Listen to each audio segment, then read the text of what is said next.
Hello, and welcome back to the Electronic Intifada's live stream for Thursday, July 31st. Thank you for tuning in. I'm Nora Barrows-Friedman with my colleagues Ali Abunimah, Jon Elmer, Tamara Nassar, and Asa Winstanley. It's day 664 of Israel's genocide in Gaza.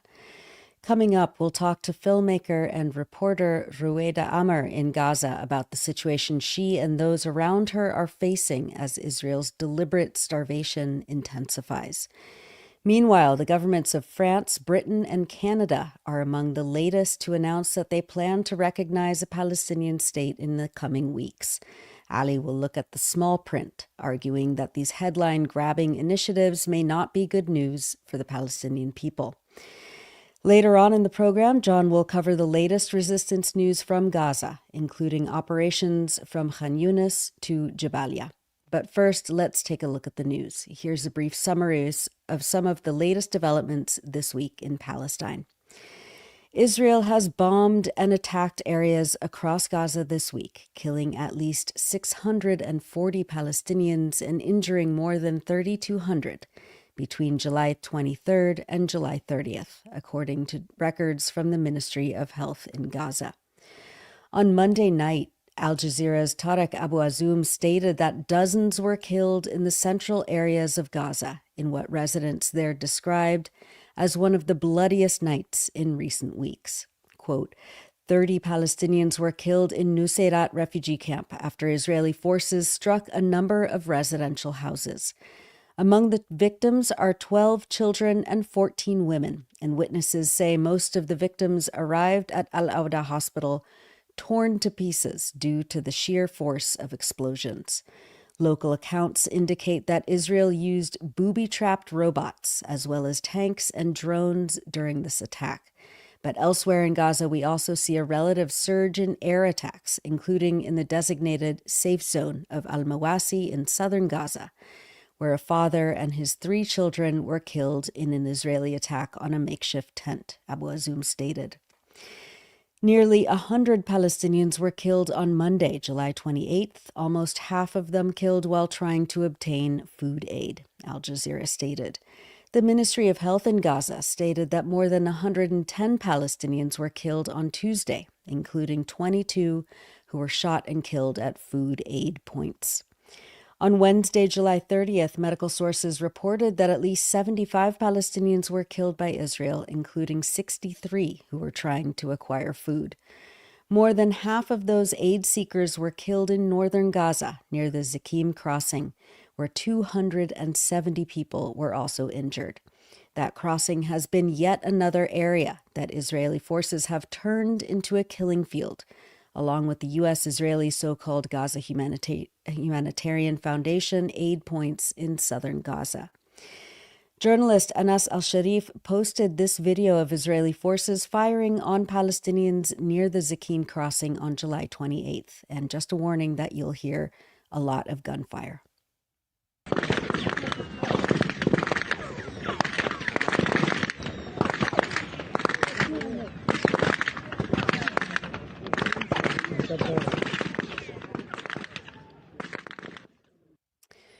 Though Israel allowed a trickle of aid trucks into Gaza this past week, as well as humiliating and dangerous airdropped parcels with the help of the compliant Jordanian army, Palestinians say that not only is it a drop in the ocean compared to the critical need of food, water, fuel, and medicine, but that it is a dehumanizing policy that is helping reinforce Israel's engineered social chaos and starvation across Gaza.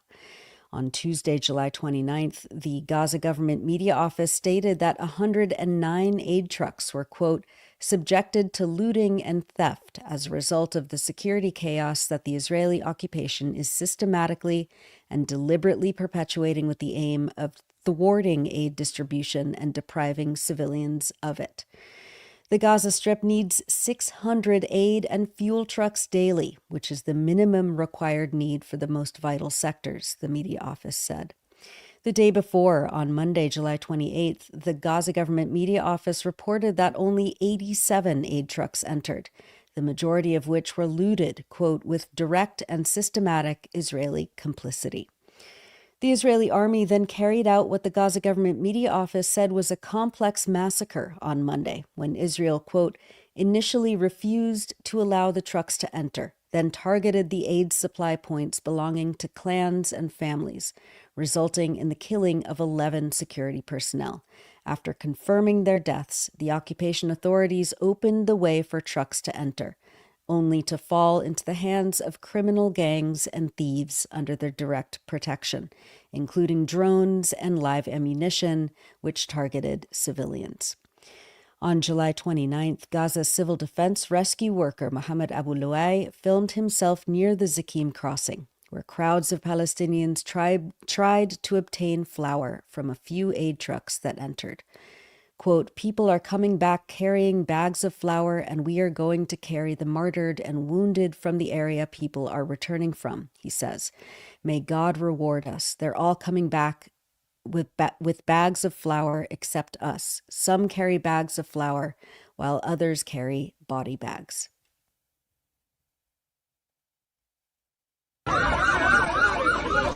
الكل ماخذ طحين ومروه وين رايحين نجيب الشهداء واصابات من نطرح من الناس قاعده ترجع.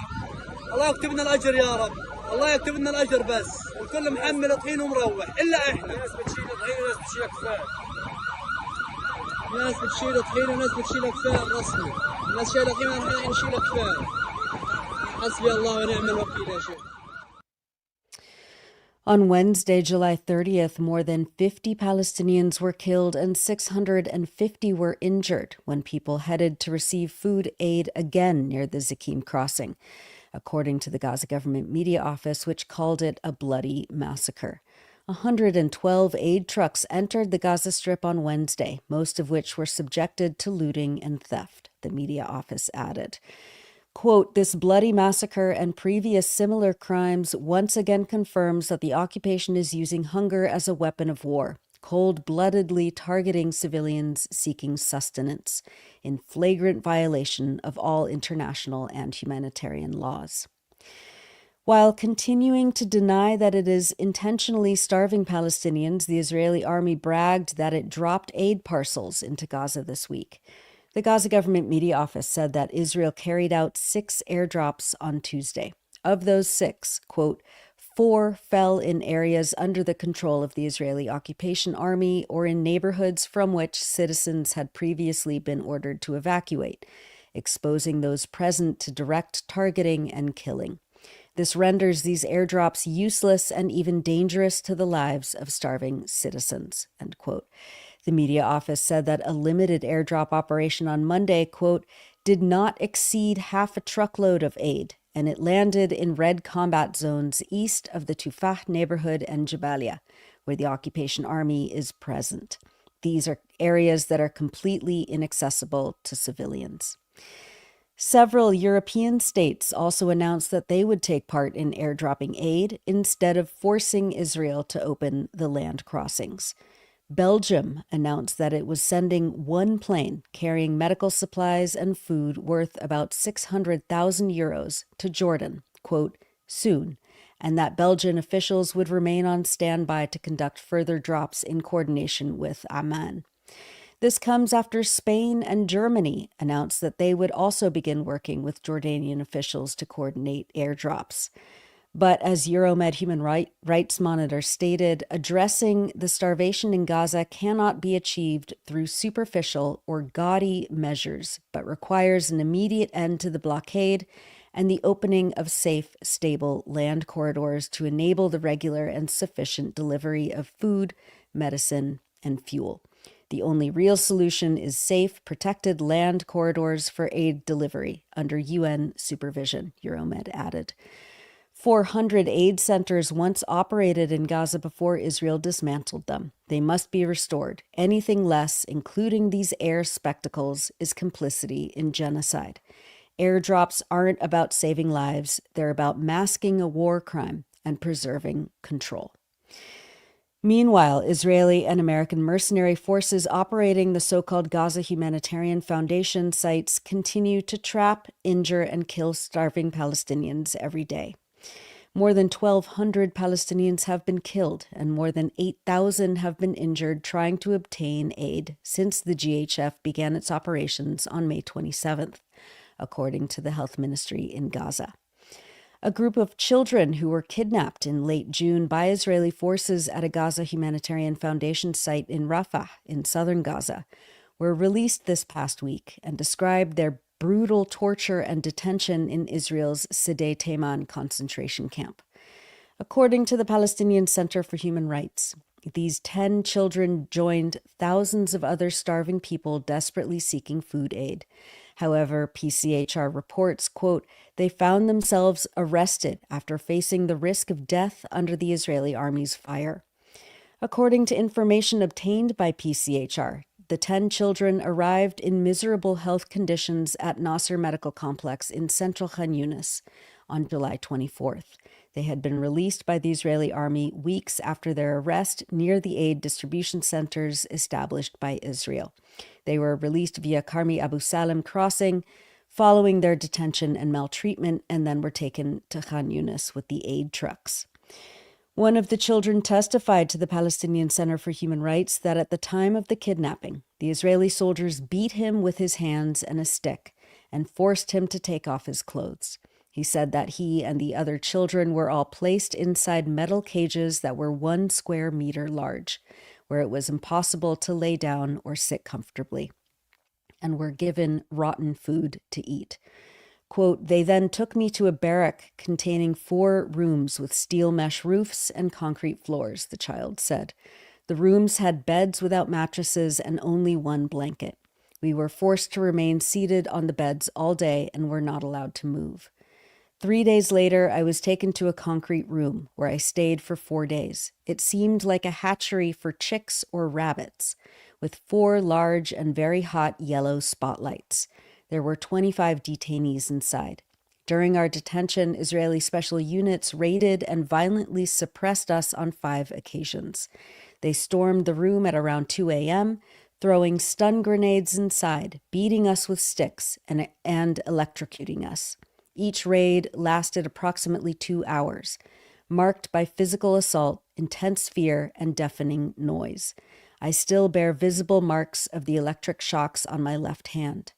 While in this room, I suffered from full-body muscle spasms, convulsions, and 2 episodes of nosebleeds due to my chronic sinusitis.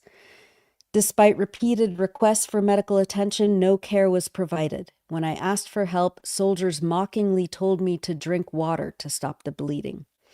The child said that he was interrogated for a full week with daily sessions of 4-hour questioning about, quote, Hamas, tunnels, hostages, cameras, handmade bombs, and identifying houses in my residential area.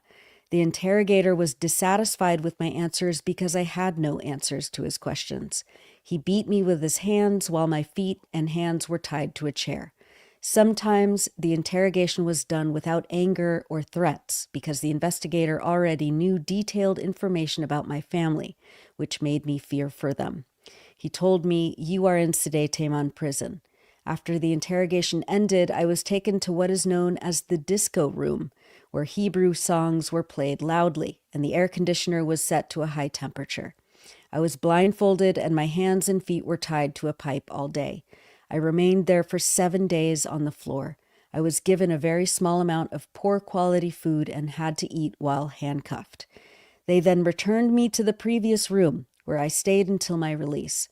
Upon our arrival at Nasser Medical Complex, the doctors examined me. I was suffering from shortness of breath and severe muscle spasms. After x-rays and a respiratory steam treatment, I felt somewhat better.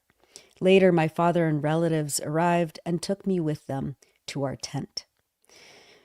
That's one of several testimonies that some of the 10 children provided to the Palestinian Center for Human Rights. Another American mercenary has spoken out about the death traps masquerading as the Gaza Humanitarian Foundation for the 2nd time in as many weeks. Speaking to the news program Democracy Now! On Tuesday, Anthony Aguilar said what Palestinians and human rights defenders have been saying since the GHF opened its killing fields in late May, that these sites are designed to lure, trap, hunt, and kill Palestinians with impunity. Sites have not only become death traps, they were designed as death traps. All 4 distribution locations were intentionally, deliberately constructed, planned, and built in the middle of an active combat zone. Some may argue, well, all of Gaza is a war zone. That may be true, but there are parts of Gaza that are direct or that are determined to be active operational combat zones where Israeli Defense Forces are operating. Those sites were built in the middle of those areas intentionally. It's not by accident. That in and of itself, to designate humanitarian distribution sites to service an unarmed, starving population, to build them deliberately in an active combat zone, is a violation of the Geneva Convention protocols. It's a violation of humanitarian law. And in my opinion, it's a violation of humanity in general. The sites, not only where they were built, all 4 sites around the perimeter and the roads leading in and out are barricaded by razor wire. That was Anthony Aguilar. As of July 30th, Israel's engineered starvation in Gaza has killed at least 154 Palestinians, including 89 children, according to records by the Ministry of Health in Gaza. The Integrated Food Security Phase Classification, or IPC, an international body which monitors food insecurity and the crisis of starvation, warned this week that, quote, the worst-case scenario of famine is currently playing out in the Gaza Strip. Conflict and displacement have intensified, and access to food and other essential items and services has plummeted to unprecedented levels. Mounting evidence shows that widespread starvation, malnutrition, and disease are driving a rise in hunger-related deaths, the IPC stated, adding that the latest data indicates that famine thresholds have been reached for food consumption in most of the Gaza Strip and for acute malnutrition in Gaza City. 1 in 3 individuals are going without food for days at a time, the IPC states. Between May and July 2025, the proportion of households experiencing extreme hunger has doubled. The food consumption threshold for famine, what's known as Phase 5, has already been passed for most areas of the Gaza Strip. The IPC said that, quote, immediate action must be taken to alleviate the catastrophic suffering of people in Gaza. This includes scaling up the flow of goods, restoring basic services, and ensuring safe, unimpeded access to sufficient life-saving assistance. None of this is possible unless there is a ceasefire. For infants and children, the effects of severe malnutrition and starvation are becoming catastrophic. Ahmed Al-Farah, the director of pediatrics and maternity at Nasser Medical Complex, told Al Jazeera on Tuesday that his staff are seeing babies so malnourished that they don't have muscles and fat tissue anymore, just skin over bones. Al-Farah said that babies with severe malnutrition are experiencing decreased pancreatic enzyme secretions, leaving them more prone to lethal infections.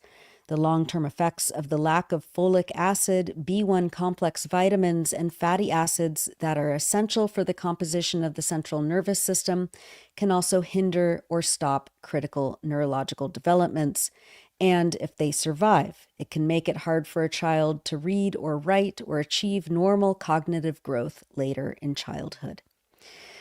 4-month-old Zainab Abu Halib died from being starved by Israel this week. Here's Dr. Ahmed Al-Farah talking about his tiny patient. كانت 5 كيلو الآن صارت 2 كيلو على عمر 4 شهور. يعني ما بعرف إيش أحكي، يعني الطفلة من بين إيدينا بتضيع ولا حياة لمن تنادي. يعني عليكم، أنا والدة زينب أبو حليب. بنتي كانت بتعاني من جرثومة في الدم، بعدين اكتشفنا معها انسداد في الأمعاء، ثقب في الأمعاء. عملنا لها عملية استكشاف في الأوروبي وشالوا لها الزايدة، وحتى الآن ما بنعرف إذا العملية ناجحة أو لا. بنتي صار معها سوء تغذية لدرجة ما بتقدر ترضع أي شيء إلا عن طريق السرنجة البربيش من أنفها للمعدة. وأرجو يعني المساعدة العاجلة لإنقاذ زينب. وكانت 5 كيلو الآن صارت 2 كيلو على عمر 4 شهور. يعني ما بعرف إيش أحكي، يعني الطفلة من بين إيدينا بتضيع ولا حياة لمن تنادي يعني، وهيها عايشة على الهاية.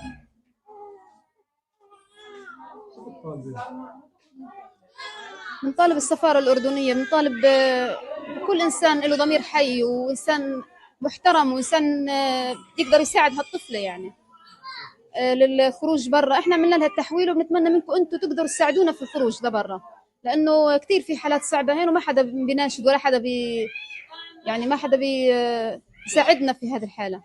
بناشد منظمة الصحة العالمية بالإسراع لإنقاذ طفلة زينب، ولأنها بتضيع من بين إيدينا، ويا ريت تلبوا احتياجات هذه الطفلة، لأنه صار معها سوء تغذية شديد وما حدا قادر ينقذ هالطفلة.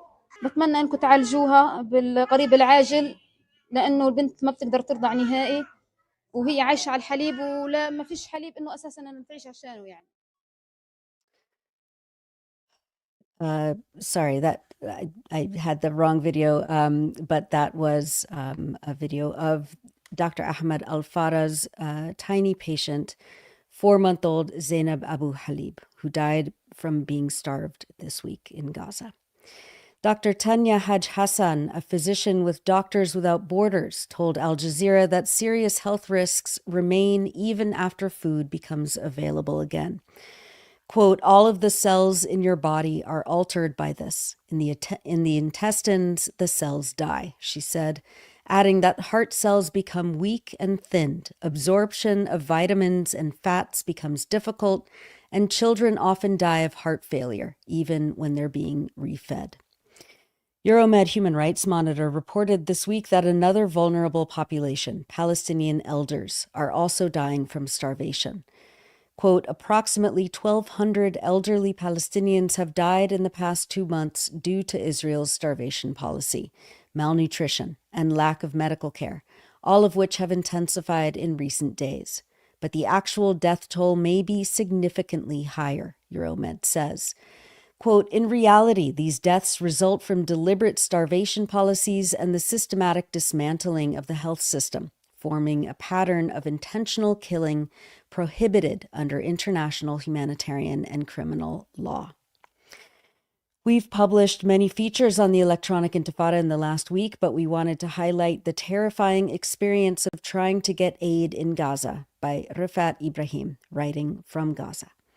𝐓𝐴T documents his journey that he took in early June to one of the U.S.-Israeli so-called aid sites.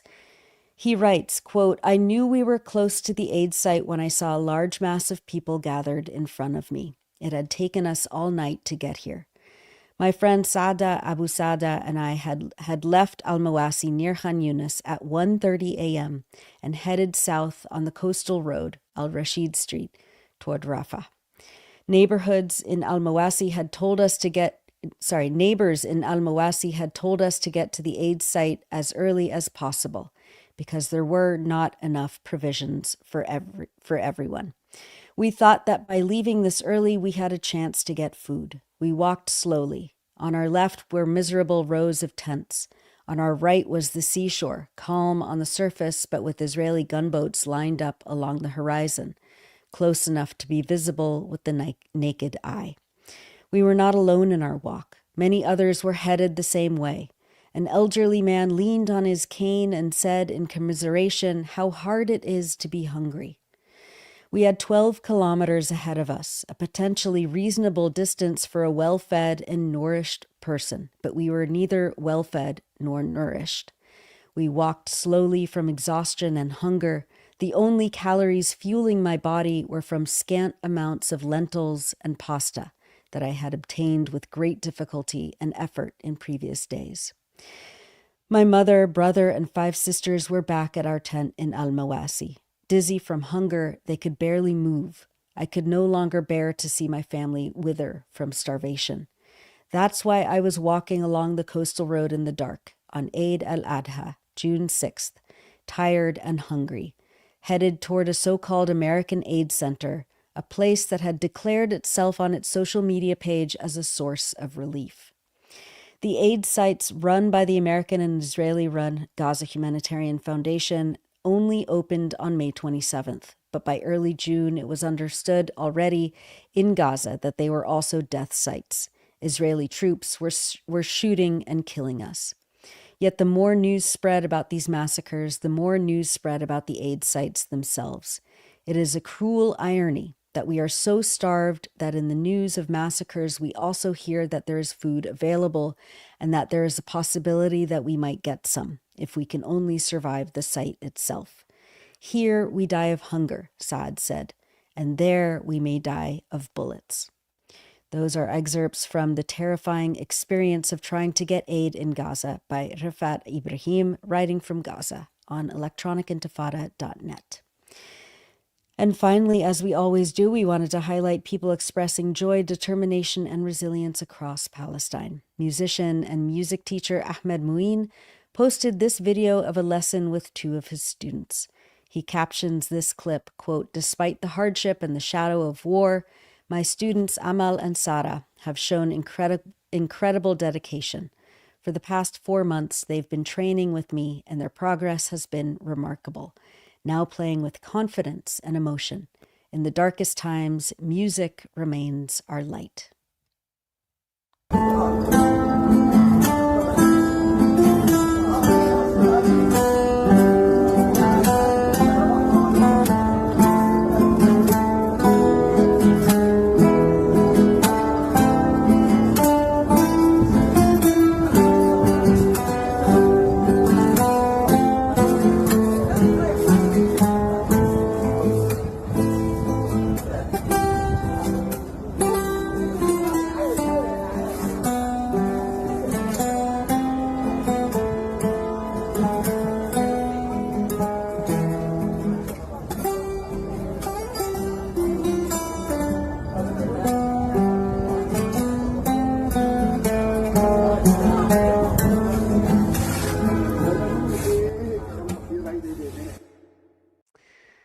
And that's from Ahmed Mouin with his students Amal and Sarah.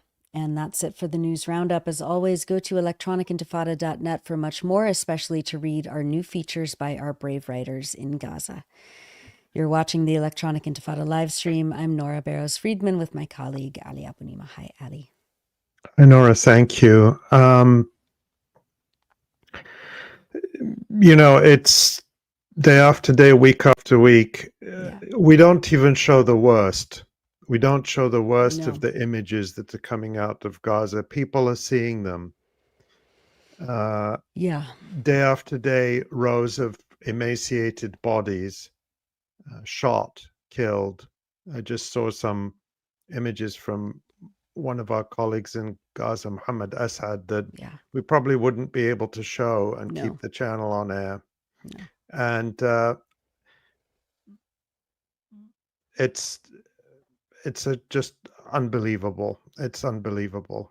We're going to talk a lot about everything today, but I just want to acknowledge just the horror that people are seeing every day and feeling powerless to stop it, and just remind people, as we will throughout this program, that you're not powerless. Keep speaking out. And we'll hear that message in the next segment, which we recorded earlier, a little bit earlier, with Ruwaida Amer, the filmmaker and writer, a frequent contributor to the Electronic Intifada.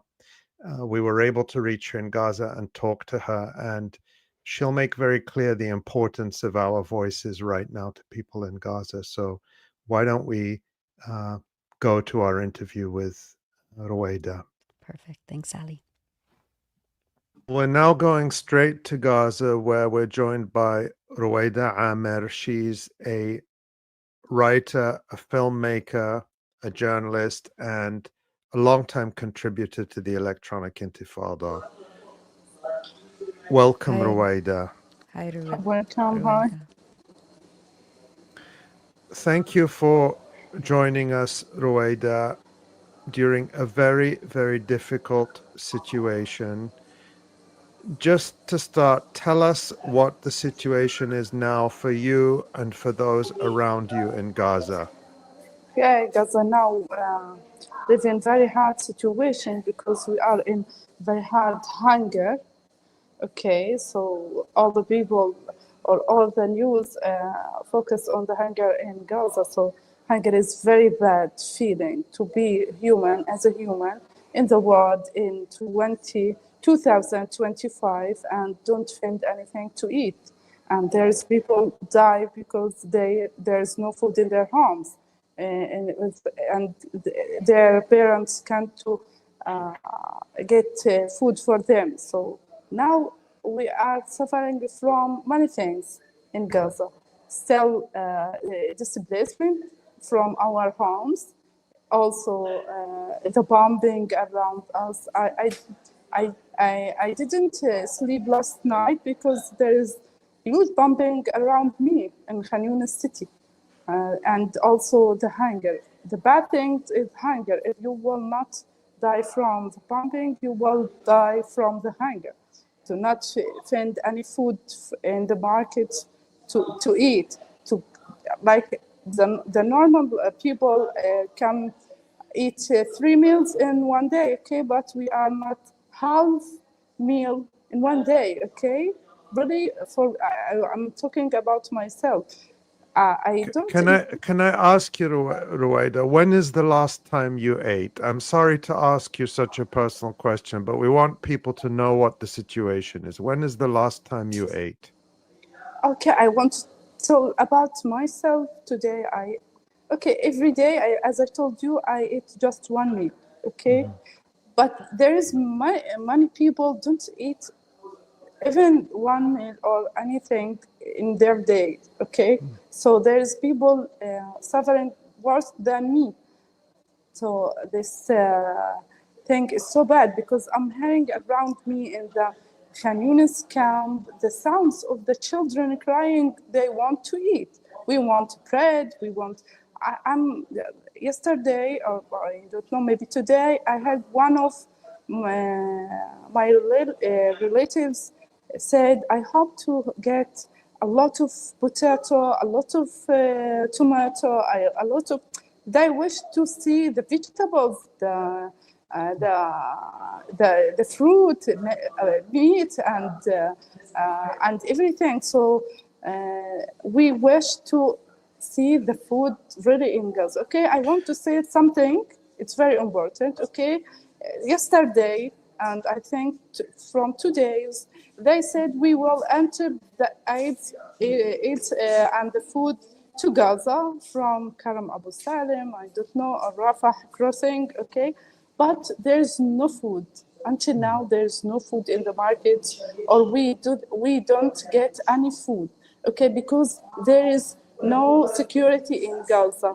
Before the war, everything can enter to Gaza with safety, okay? But now there is no security can save everything in Gaza. So we are living like there is no one can control of the trucks enter to Gaza. Okay, so mafias and thieves attack the trucks and take all the aids or all the food from the trucks, and the people can't go take anything. Also, there is American centers.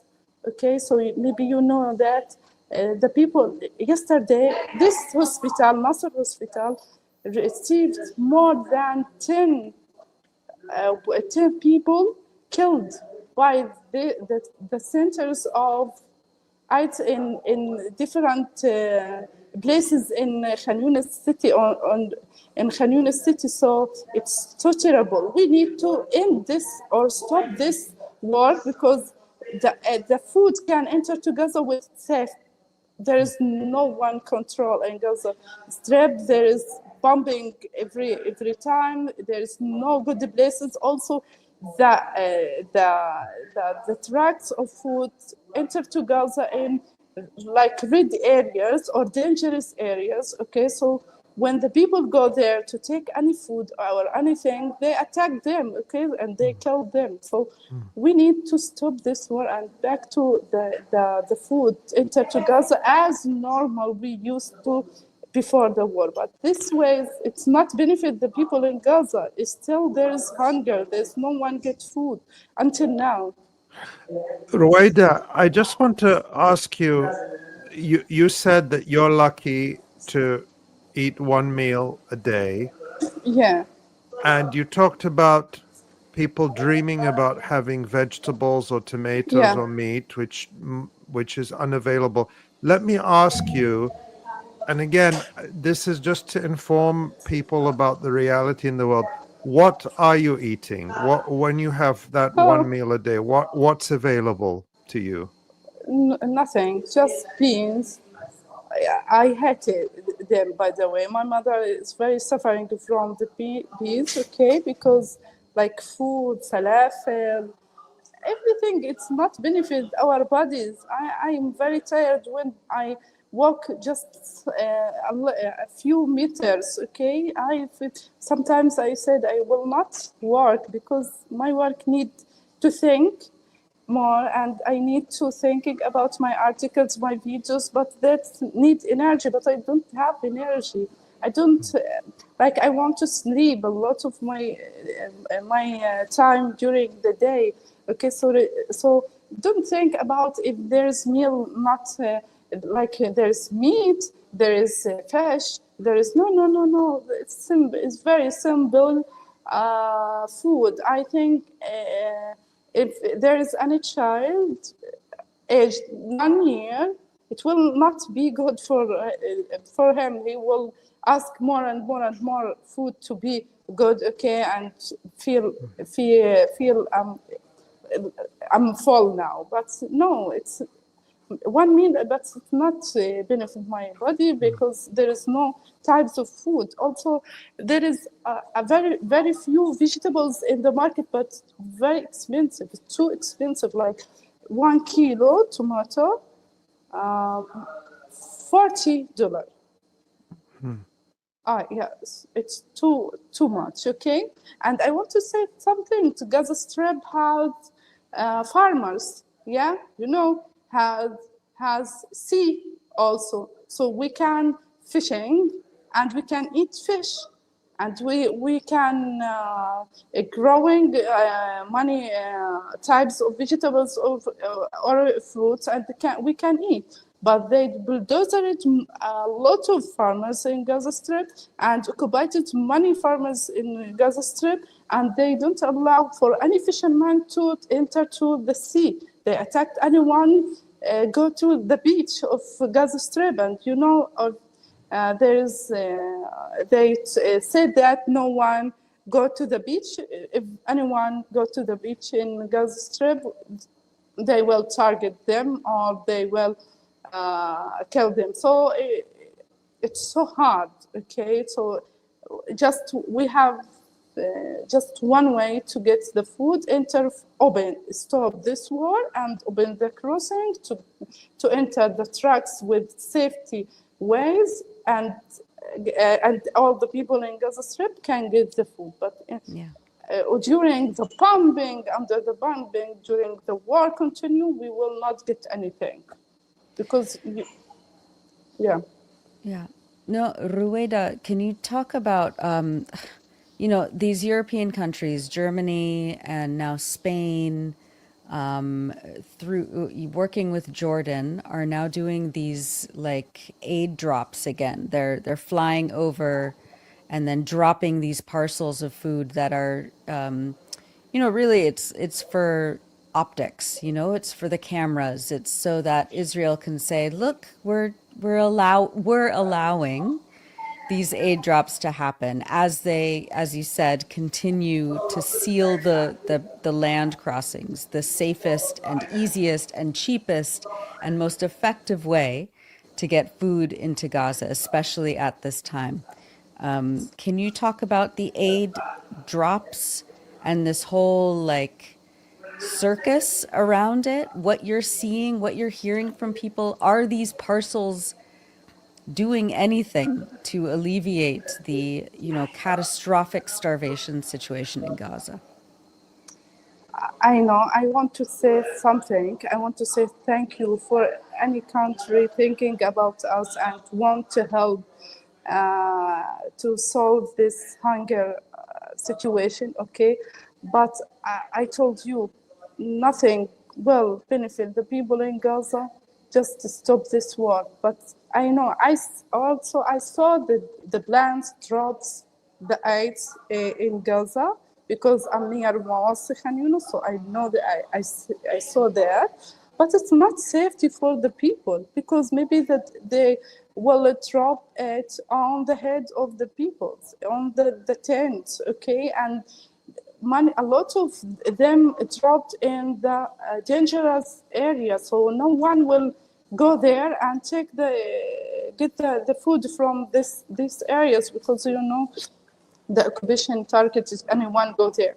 So as I told you, we know there is money thinking from the money countries to help the Palestinian people in Gaza Strip to solve this hunger. But I'm one of the people living in Gaza, and I see everything happening around me and see what's the trucks of food coming or enter to Gaza Strip, what's happening for them. I also see the people who go to American centers for AIDS, what's happening for them. And I see also the plan dropping the food in Gaza, but we are 2 million. We are not just 100. No, you need to solve this problem for 2 million. I want the people to think this way will help to feed all the 2 million. About my family, they don't go to any one of the three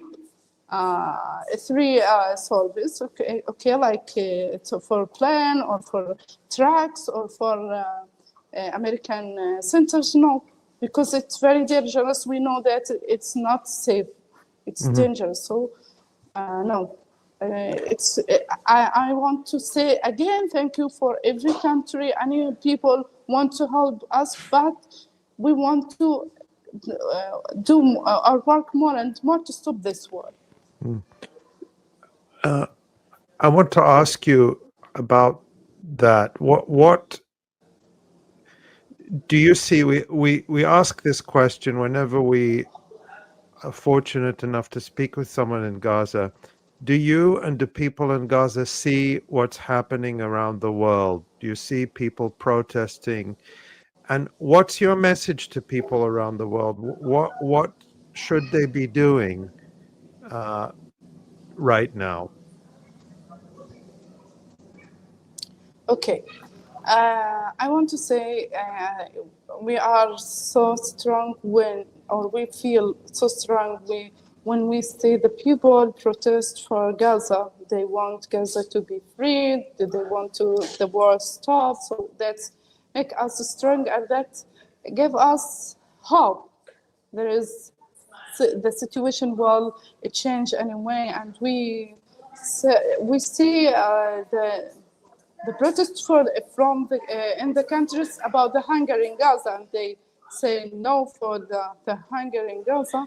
So I want to say for the people, as I told you before, the people in Gaza are so tired. They need to take rest from everything. They need this war to stop and back to normal life. Our normal life before the war will not back.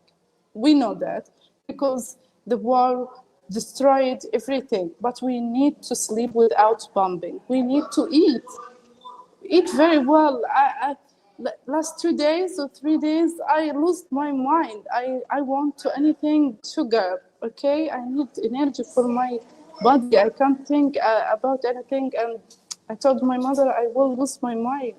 I want anything sugar to eat. I didn't eat sugar for more than 1 month or 2 months, okay? So it's too much, okay? So I need that because I need to have energy. So sometimes I feel like I want to sleep just, it's not, I talk like about my experience as a sample, but there is many stories and there are 2 million stories.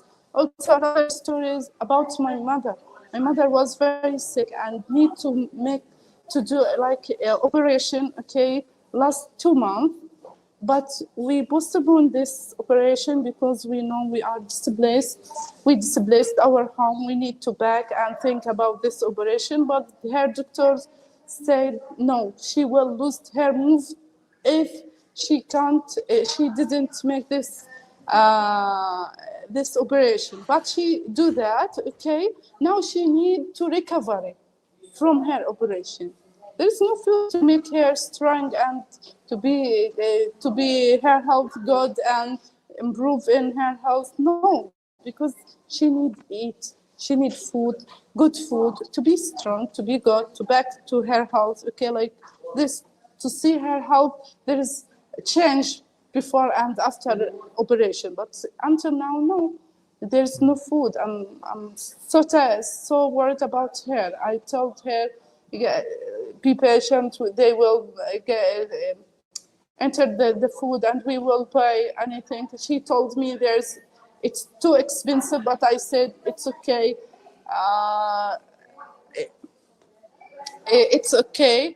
But no, if I can buy anything for my mother, very simple thing, but it's too expensive, okay? But I need my mother to be survived, okay? And that I need her to be good during this bad situation. We are in very bad situation more than any time. So we need the people to still talk about Gaza. Keep your eyes on Gaza because we deserve to living just we need to take risks from everything around us. Really, it's too much. Ruwaida, we're praying for your mother's health, and it's hard enough to face an operation even with a good situation, but to face it in this situation, it's unimaginable. And we all send our best wishes and our love for your mother, and we pray for her good health. You are now in a hospital. Talk about what you're seeing in the hospital in terms of the situation there for doctors, for patients, for staff. What's it like in the hospital where you are? Yeah, I saw there is a lot of patients. Also, I want to say my mother didn't sleep in the hospital just one night because there's no places in the hospital for any patient. Okay, there is a lot of injured. Okay, there's a lot of patients, and also the people, the doctors in the hospital are very tired. They can't complete their work because they can't complete their work. Okay, because they also need food. Okay, they need energy to complete their work. They are like trade. Maybe more than 100 people in the hospital because the bombing every time. Okay, I heard that, and I saw. I am seeing that in the hospitals. Okay, so also the hospital is very tired. The people in the hospital are very tired. They need food, and my friend, his doctor, he told me. I go to the market and make a lot of tour in the market to find a simple thing and eat to complete my work, but I didn't find. And sometimes I saw my colleagues sit on the chair when they talk with the patients or the people in the hospital because they need to take rest and complete. So also the people, the doctors, all the people in Gaza are very hungry, need to eat very well to complete their life. Okay, so you know, if you are hungry for more than 3 days, 4 days, 1 week, you will lose your health, your life. So it's equal with the bombing. So so you know that, yeah. Ruwaida, we'll let you go in a few minutes because we know that your time is precious and you need to conserve your energy. But what do you see around you? What does Khan Yunis look like these days? What are children able to play in the streets? Are people, able to feel like there's still like a huge community? What is the mood like? It's the height of summer. It's hot. It's Oh, sticky. What is it like in Khan Yunis? yeah. Khan Yunis city. Okay, there's a lot of people in Khan Yunis city because they forced the people to displace their areas to Khan Yunis in Mawasi. Okay, and it's very hot, very, very, very hot. I didn't sleep from this situation. Also, the people in the tent, they're very hot, and I don't know how I can describe. There's many pollution around us. The smell of the bombings, it's too hard. Last night they bombed near my place, okay, and I heard the rocks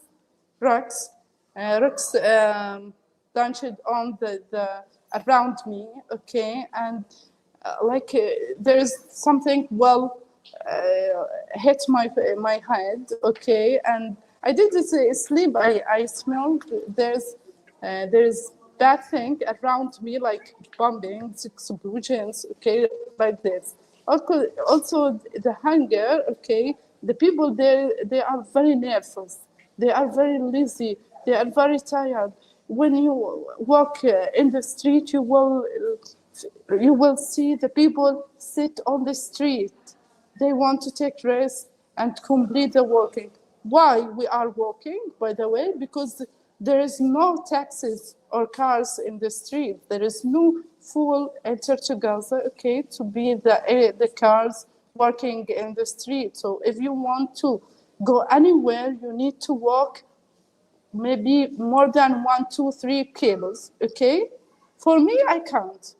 I just I told my family I will not go anywhere. I'm very tired. I can't do that. If I want now, I'm coming.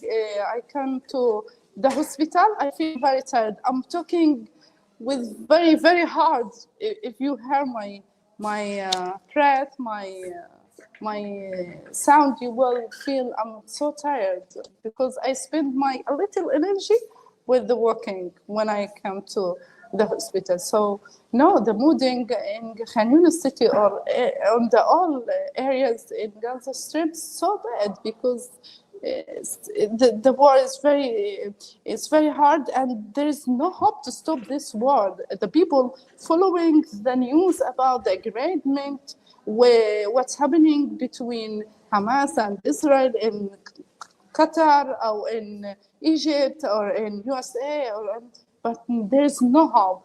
Our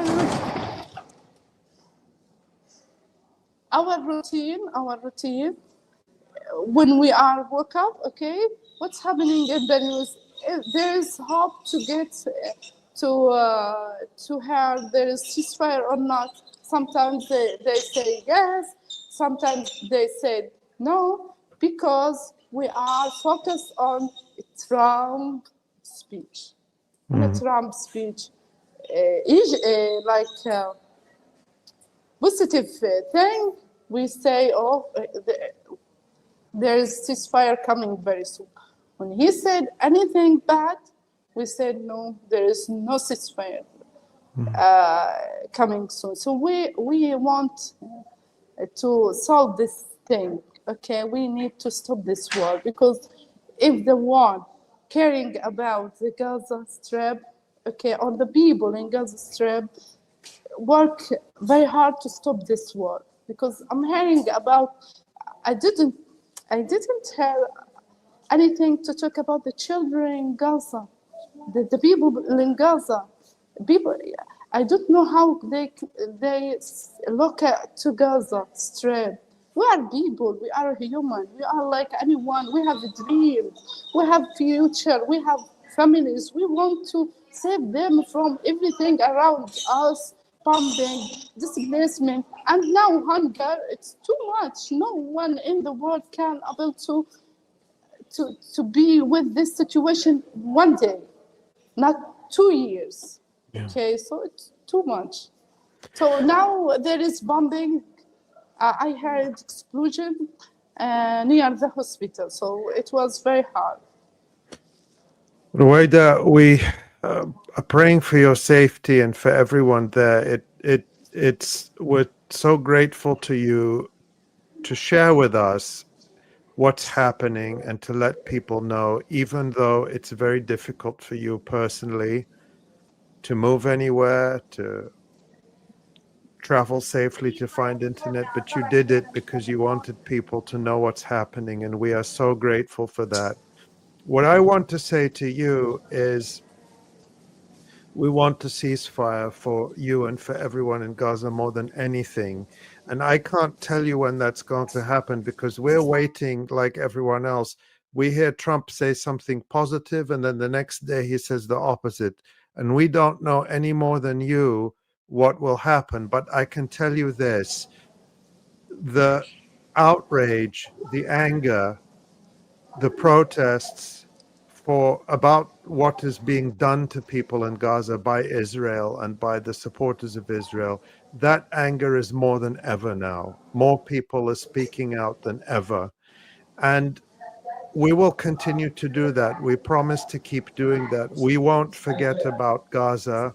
We won't stop talking about Gaza. Thank you for sharing your experience with us, because that helps us to educate people around the world who are watching this. And I hope the next time we speak to you, Ruwaida, and it will be soon, I hope there will be a ceasefire and this nightmare will come to an end. And in the meantime, we hope you stay safe. We pray for you, for your mother, especially for all your family. And we hope to talk to you again very soon. Inshallah. Thank you so much. And I want to say thank you for anyone thinking about Gaza, about the people in Gaza. And I want to say the war is not good solution for any problem in the world. Peace, it's the best way in the world. So I hope the people back to this point and thinking too much about this and give us our safety. Thank you so much. Thank you, Ruwaida. Thank you for everything, and we hope to have you back on very, very, very soon. Inshallah. With better news. Inshallah. I hope that. Take care, Ruwaida. Be safe. 𝐓𝐡𝐞 Get home Okay, safe. Get thank to your you. family safely. Bye-bye. Thank you.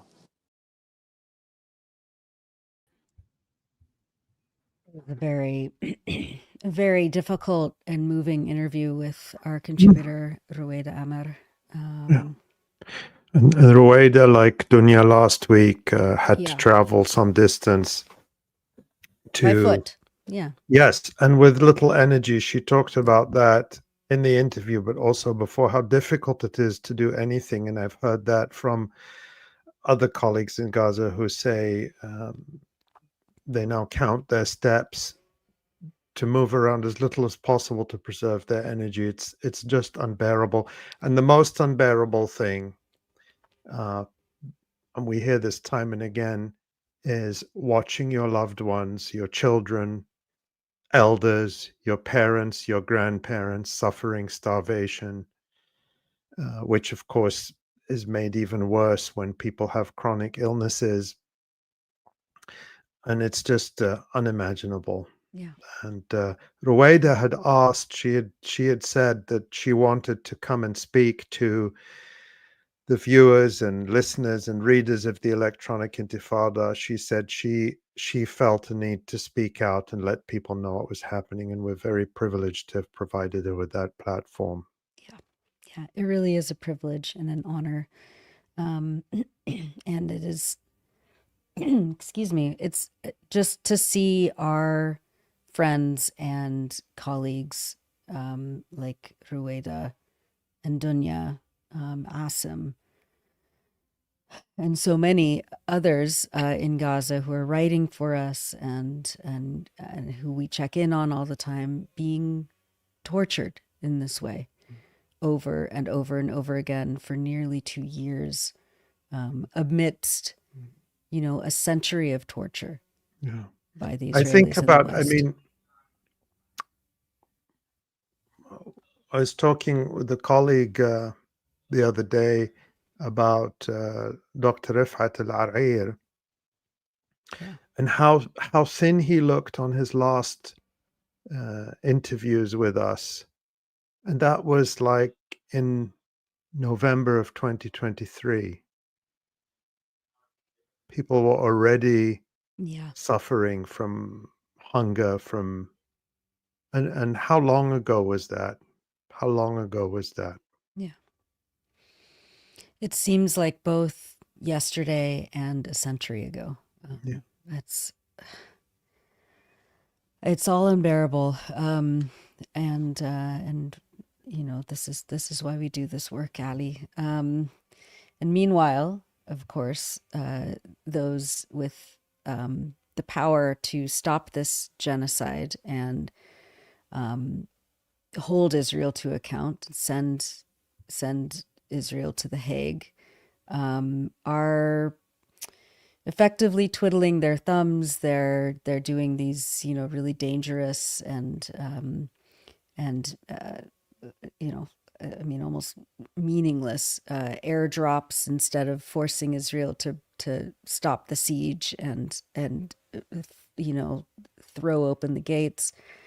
And there's this whole theater in New York this week at the UN about a supposed two-state solution conference. I mean, because that's what Palestinians need right now.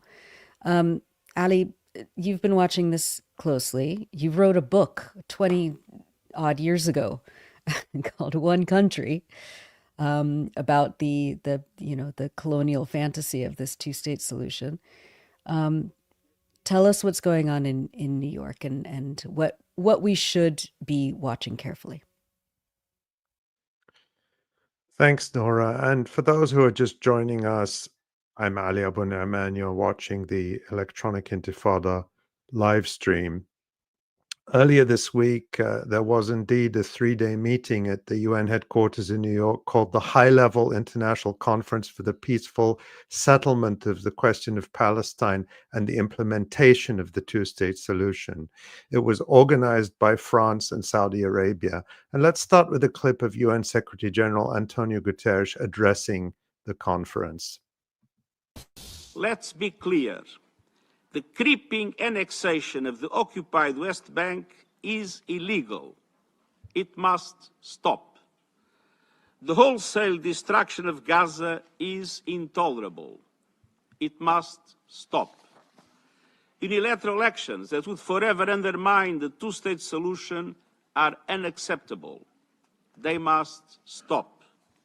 The two-state solution remains the only framework rooted in international law, endorsed by the Assembly and supported by the international community.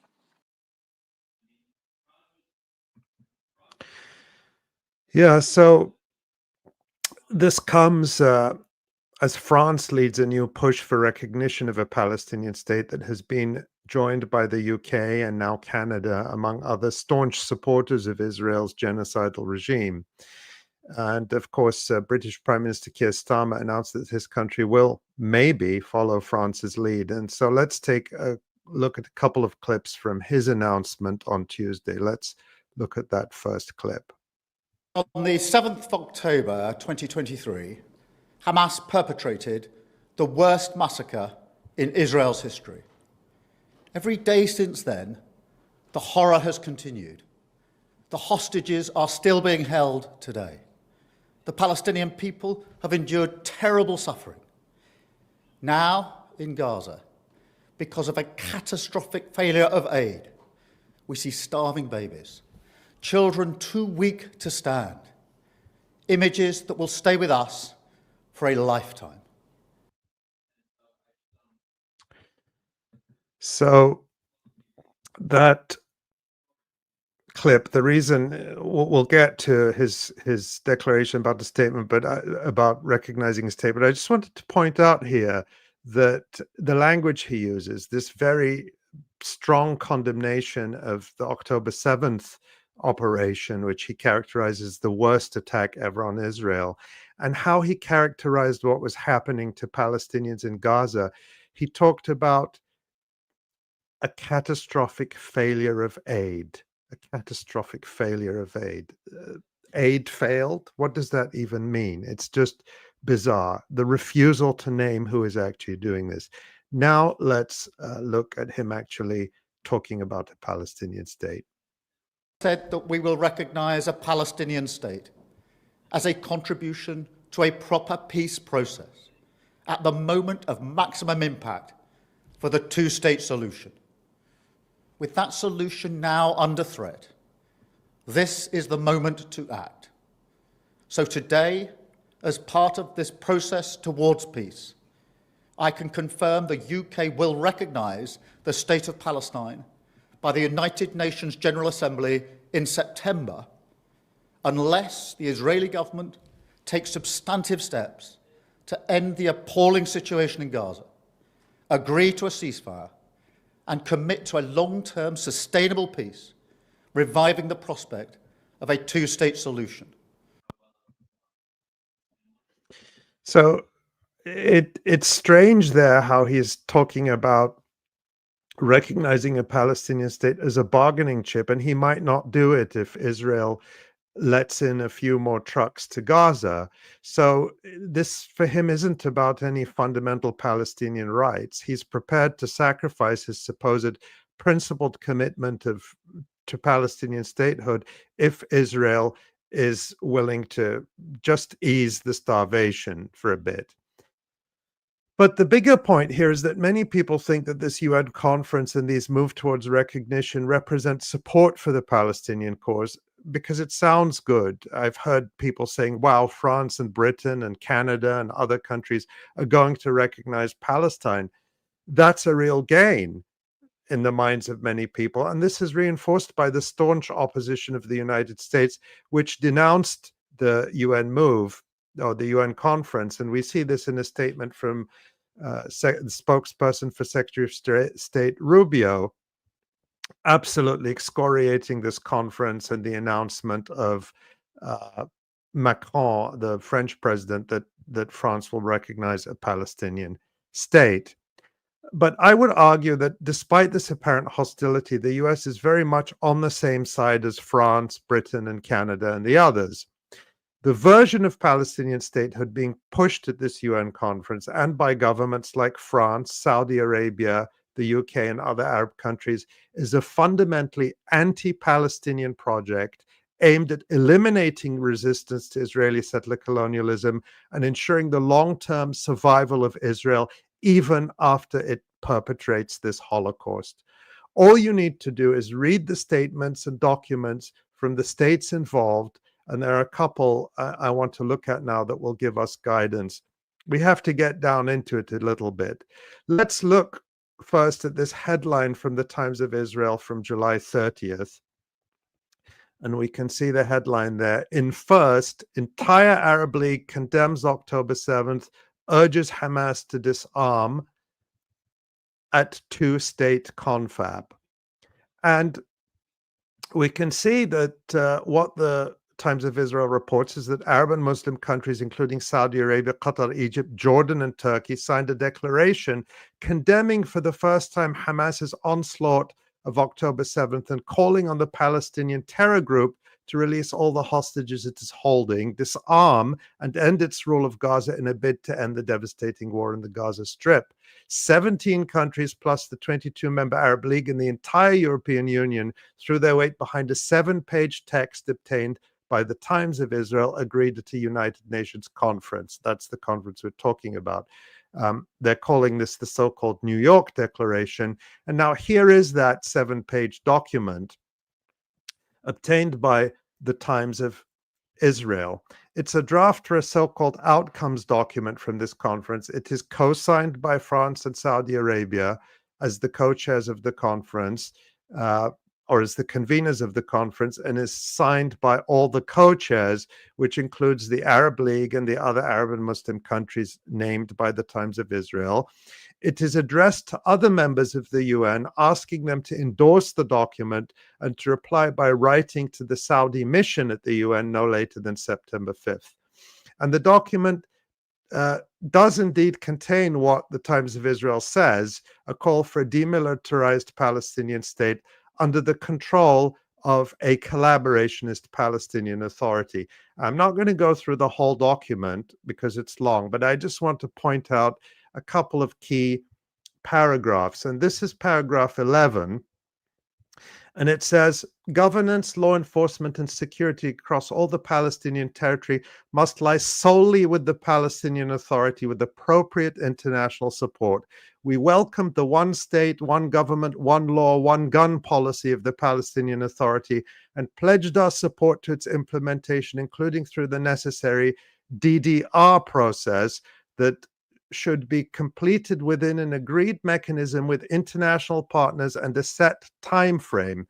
In the context of ending the war in Gaza, Hamas must end its rule in Gaza and hand over its weapons to the Palestinian Authority. Now, a couple of points about this. DDR stands for disarmament, demobilization, and reintegration.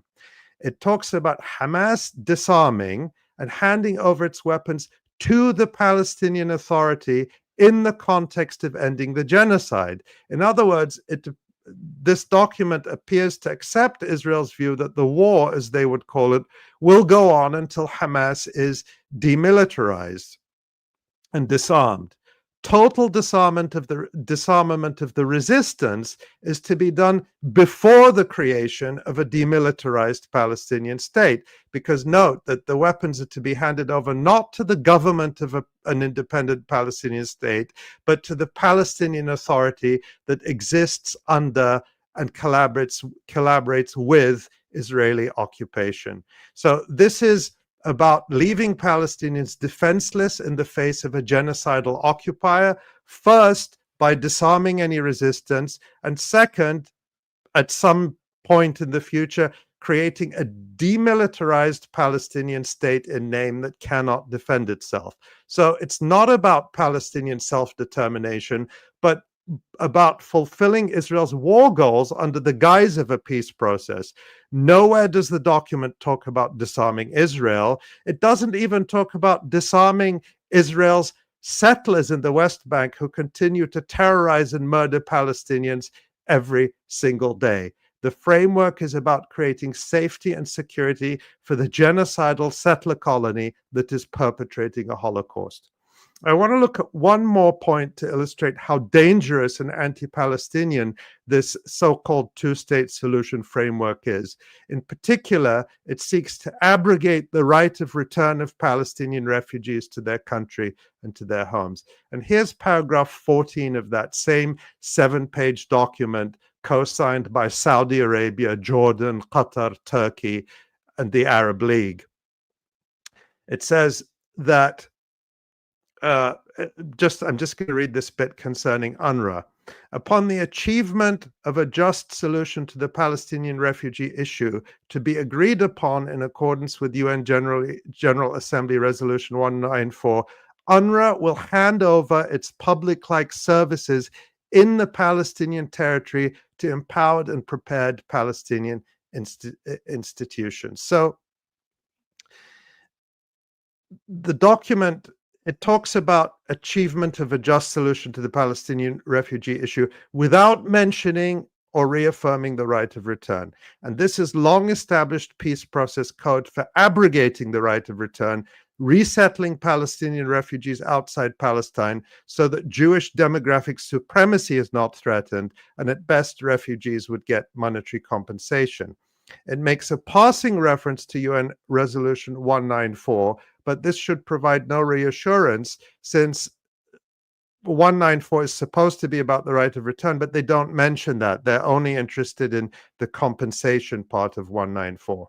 Now, this is key. We've all been told for the past 2 years that Israel's efforts to dismantle UNRWA are a red line, and all these governments are saying how they support UNRWA and UNRWA is essential. Well, this document talks about UNRWA, quote unquote, handing over its duties not to the government of an independent Palestinian state, but to what it calls prepared and empowered Palestinian institutions in the Palestinian territory. In other words, all this appears to take place prior to the supposed independence of a Palestinian state. So again, this is a formula for dismantling any international institutions and frameworks that protect Palestinian rights and achieving Israel's war goals under the guise of diplomacy.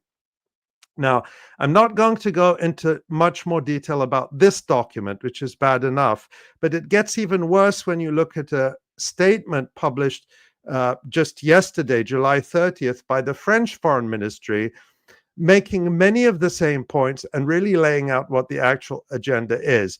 This is a joint statement from the foreign ministers of Andorra, Australia, Canada, Finland, France, Iceland, Ireland, Luxembourg, Malta, New Zealand, Norway, Portugal, San Marino, Slovenia, and Spain. I'm naming names. A subset of the countries that endorsed that longer document we just looked at. Interestingly, the UK didn't sign it, and perhaps I'll have time to come back to that. It repeats most of the points in that longer UN draft declaration, but it's more explicit and clear about some things, and it should put to rest any idea that these governments have Palestinian rights or interests at heart. So let's just look at a little bit from this statement. It says, we foreign ministers of those various countries I named condemn the heinous and anti-Semitic terrorist attack of October 7th, 2023. Demand an immediate ceasefire, the immediate and unconditional release of all hostages of Hamas, including the remains, as well as ensuring unhindered humanitarian access. Now, let me comment on that. This statement condemns only the Palestinian resistance operation of October 7th, 2023, even declaring it anti-Semitic. I mean, this is just a wholesale regurgitation of the worst Israeli propaganda. This is like calling Irish resistance to British colonialism and savagery, I don't know what, Anglophobia or anti-Scottishism, or anti-Protestantism, which is indeed what the British claimed for many centuries. So it's shocking to me in particular that Ireland should sign this. And of course, there is no condemnation of Israel in this statement and no mention of genocide. Let me read on a little bit. These same foreign ministers, quote, reiterate our unwavering commitment to the vision of the two-state solution, where two democratic states, Israel and Palestine, live side by side in peace within secure and recognized borders. And then they stress the importance of unifying the Gaza Strip with the West Bank under the Palestinian Authority. So here, they're declaring their commitment to the continued existence of the entity that is perpetrating genocide under the guise of a two-state solution, in which a non-sovereign Palestinian state will be ruled over by the Vichy-style collaborator regime currently headed by Mahmoud Abbas. They all know when they wrote this statement that the Palestinian Authority works with the occupation. So how can this be about ending occupation if what you want to do is put in charge an entity that collaborates with the occupation? And now here they say a little bit more, I'll read from this, that they express grave concern over the high number of civilian casualties and humanitarian situation in Gaza. Now, listen to that passive language again, just like Keir Starmer. Having explicitly condemned the resistance and only the resistance, they only express vague concern over the mass killing of Palestinians in Gaza and what they call the humanitarian situation, without mentioning who caused it, no mention of Israel. And then they go on and say, and this really re-emphasizes what we see in that longer UN document. They say that they, quote, We welcome the commitments made by the president of the Palestinian Authority, where he condemns the October 7th terrorist attacks, calls for the liberation of hostages and disarmament of Hamas, commits to terminate the prisoner payment system, commits to schooling reform, commits to call for elections within a year to trigger generational renewal, and accepts the principle of a demilitarized Palestinian state. So there you have it, no resistance, no self-defense, and then a state that is completely naked and defenseless in front of Israel.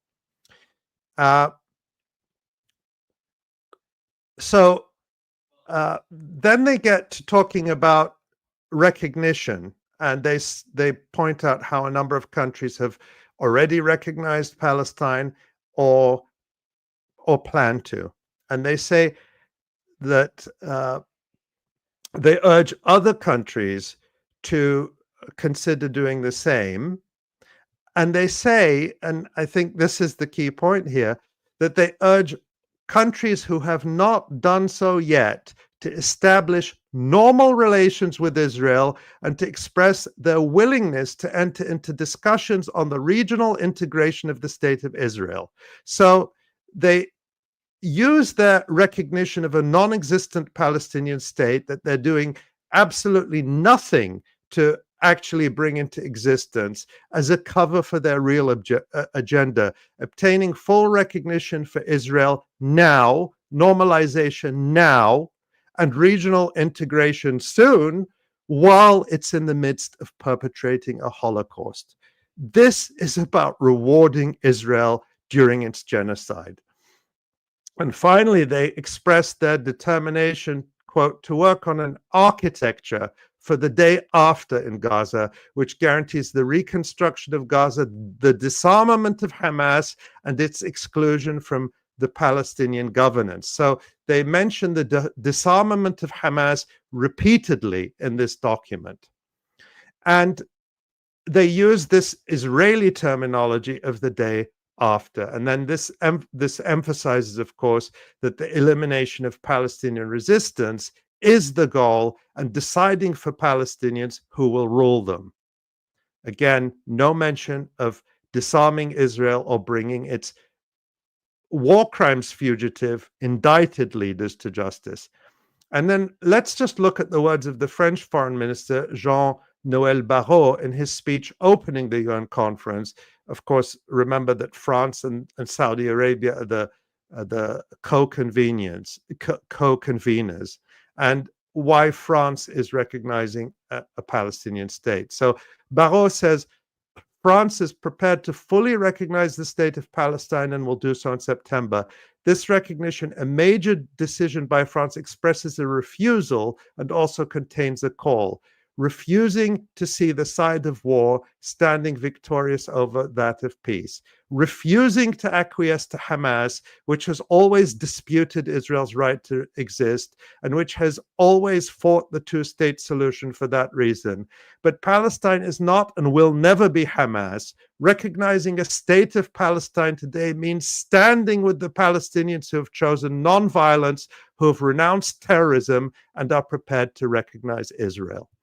So you can see that central to French concerns is the recognition of the genocidal state of Israel, securing it, and elevating Palestinians willing to surrender to Israel and collaborate with it. This is not about self-determination or independence for Palestinians.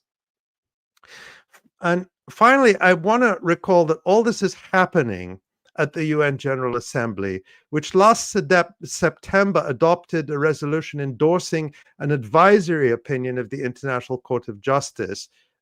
That decision came out last July on the legal consequences arising from Israel's policies and practices in the occupied territory. Now, that ICJ decision was celebrated at the time as historic, because for the first time it declared Israel's occupation of the West Bank and Gaza Strip, including East Jerusalem, to be illegal in and of itself. And it went even further because it said that all UN member states have an obligation to do everything in their power to bring Israel's occupation to an end as quickly as possible. And effectively, the ICJ called for and endorsed sanctions on Israel.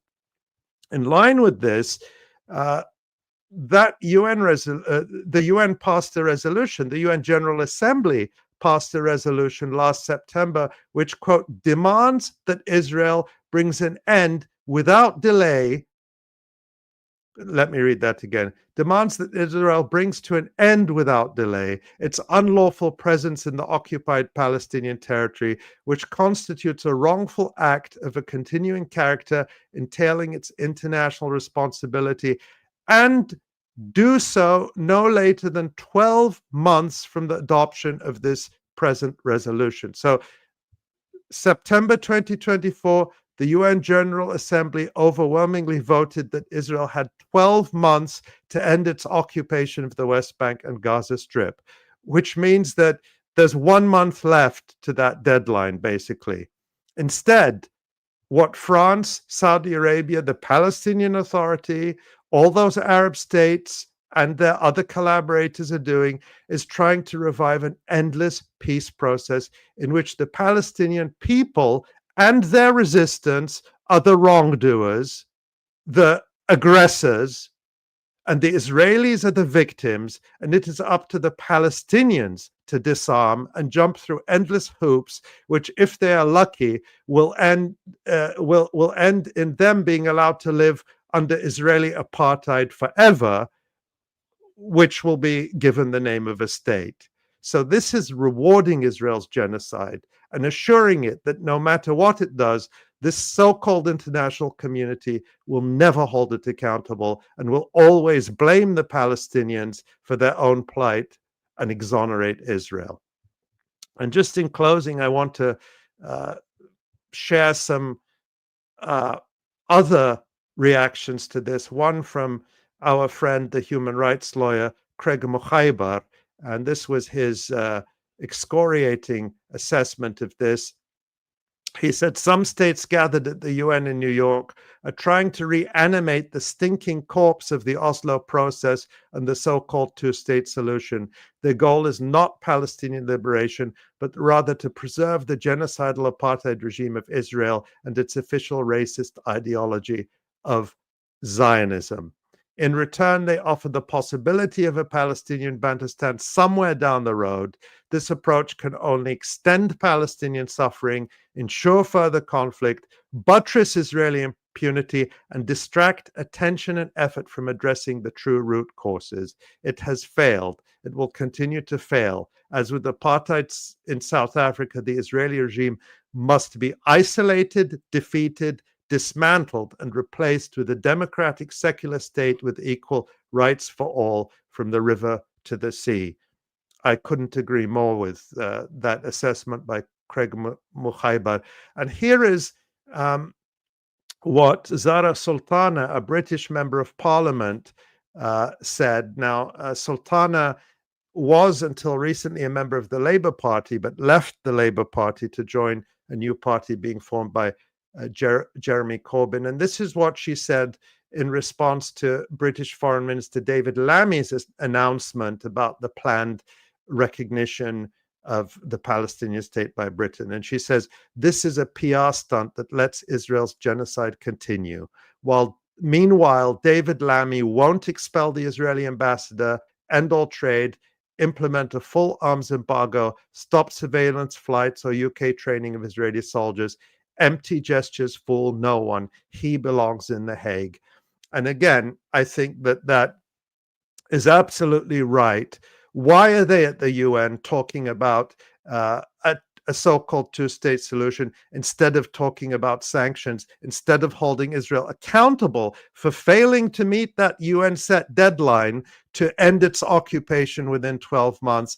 And above all, why aren't they doing everything in their power, as they're obliged to do under the 1948 Genocide Convention, to end this genocide? Not one of these countries has imposed an arms embargo, a trade embargo, diplomatic sanctions. on Israel.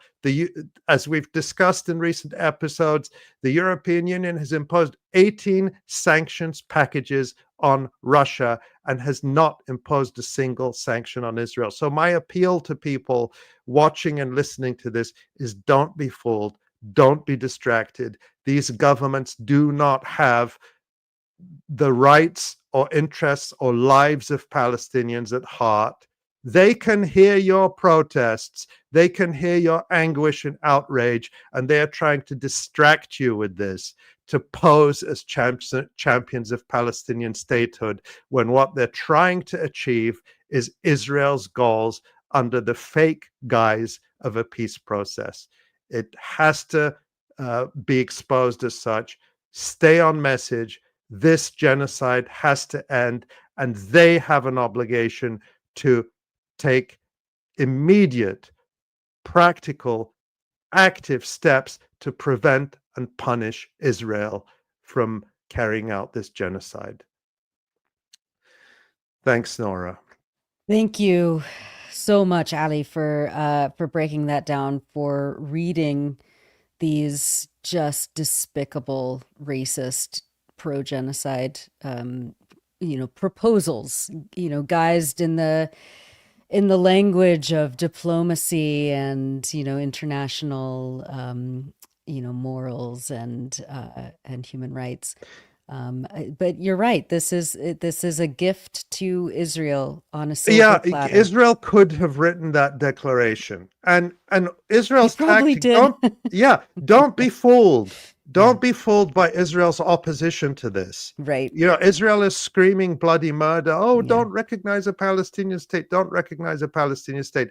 But that draft document endorsed by, again, all those Europeans, Saudi Arabia, Qatar, Jordan, the Arab League, Egypt, etc., that document contains every single Israeli agenda point, including annexation of West Bank land, because you heard Antonio Guterres there saying, I'm not sure we played it in that clip, but in the longer speech that he gave, he talks about a Palestinian state based on the 1967 borders, not on the 1967 borders. So they're not talking about full withdrawal from even the West Bank and Gaza. I always say that's like when you watch a cheesy TV movie and they say it's based on a true story, which means it may have a very passing relationship to reality, but it's just all fiction. So when they say based on the 1967 borders, doesn't mean anything. So this is all a disgusting deception. Antonio Guterres is also trying to assert that the so-called two-state solution is the only solution. Why? Because there is an alternative. The alternative is ending Israeli apartheid, abolishing this genocidal regime, just as the apartheid regime in South Africa was abolished, just as Nazi Germany was abolished. That's the right thing to do here. This regime should come to an end so that all the people in the land who want to live as equals can do so, and those who stick to this murderous Zionist ideology need to go through a process of de-Zionization. We should not indulge their racist fantasies anymore, and we should have no tolerance for this. And I'll just say a last thing here. If you think back a few weeks ago to when we spoke with Craig Mukhaibar about the Sarajevo Declaration and the Sarajevo Tribunal, how firm that was on confronting this wishy-washy two-state language. And we have to be the same. That's right. And always centering the Palestinian right of return in thinking about, in trying to imagine, what they call the day after. The day after doesn't mean Israel finally gets what it wants, and a dissolution of Palestinians' inalienable right to return to their homes. That's not what the day after is. And we have to be, as you said, we have to be very firm in continuing to focus on Israel's responsibility, the so-called international community's responsibility, and obligations under international law to stop this and stop Israel, and not reward it with its fantasies of complete settler colonial domination of Palestine. Thank you for that, Ali. Let's bring Jon on for the resistance report. Hey, Jon. Here to that, Ali. Yeah. Thanks, Jon. Canada wants a Zionist Palestinian state. Yeah. Yeah. A demilitarized and an unarmed Palestinian state. Yeah, I'm here to tell you the 𝐤𝐿aM brigades are not disarming. Yeah, I can't remember if we mentioned that on a previous show, but Jon, what you're referring to there is that Mark Carney, the Canadian Prime Minister, actually used those words. He said he wanted to see a Zionist Palestinian state. He said that a few weeks ago. He's repeated That's the vision. Yeah. He's repeated it. That's so bold. What a time to be alive. Yeah. All right. Well, Jon, there has been some operations this week, and we want to ask you at the very end about some current news that missed the deadline for your resistance report roundup. But let's take it away, and then we'll come back. All right, let's do it. All right, so you are watching and listening to the Electronic Intifada. I am Jon Elmer. This is the resistance report for day 664 of this criminal madness. I am reporting this on the 31st of July, and as ever, everything you're going to see this week has been published by the resistance since you last saw me. And also, as always, let's start with the maps. We've been using these United Nations Office for the Coordination of Humanitarian Affairs maps, which do not show Israeli control in Gaza. They show what are shoot-to-kill zones and evacuation zones in Gaza. And we have been counting this number up every week as we come on, and now we're up to 88% in shoot-to-kill zones.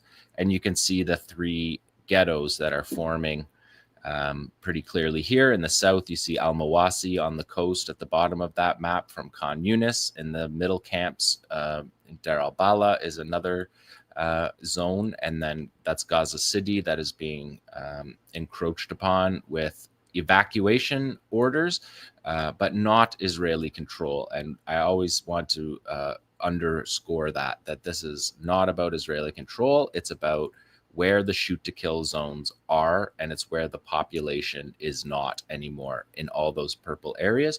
And that is where the resistance is fighting the Israelis every single day. Satellite imagery over the last few weeks has shown very little Israeli military advance. I think that's notable.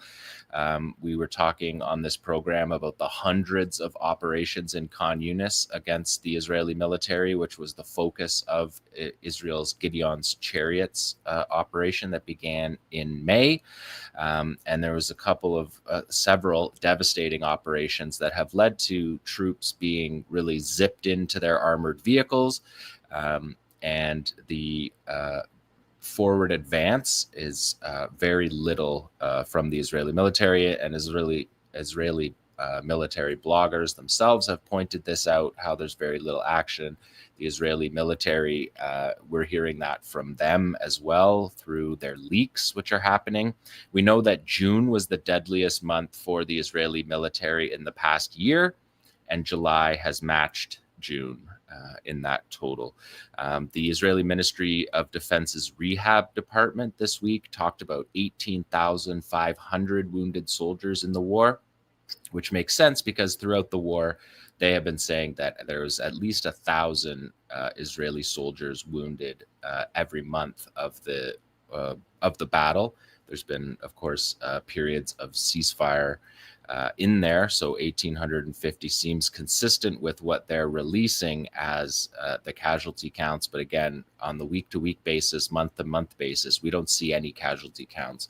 Those are hidden from us, from the public. And there's been, I talked about it last week, increasing volume within the Israeli press and military analysts. This week, Nahum Barnea, who's essentially the dean of the Israeli press corps, he wrote in 𝐓𝐡𝐞 𝐄𝐥𝐿 that the failure of the military campaign in Gaza should serve as a warning to Israeli army leaders. So he's a significant voice in the Israeli press.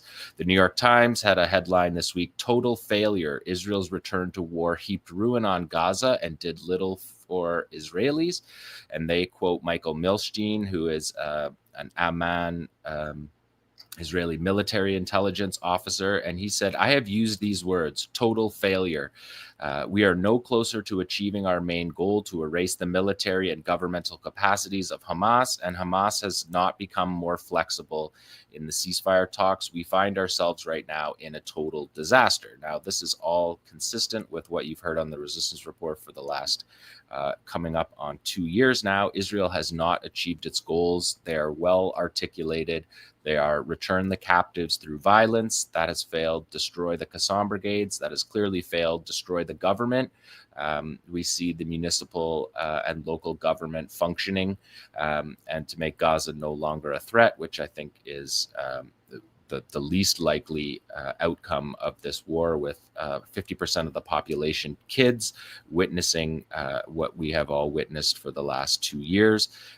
Resistance is not going to die out based on this genocide. It'll only increase. Opposition leader Yair Lapid said that based on the intelligence and operational information that he has received due to his position, so he's talking about classified briefings that he gets, he says the government has failed in the war. This is not a victory.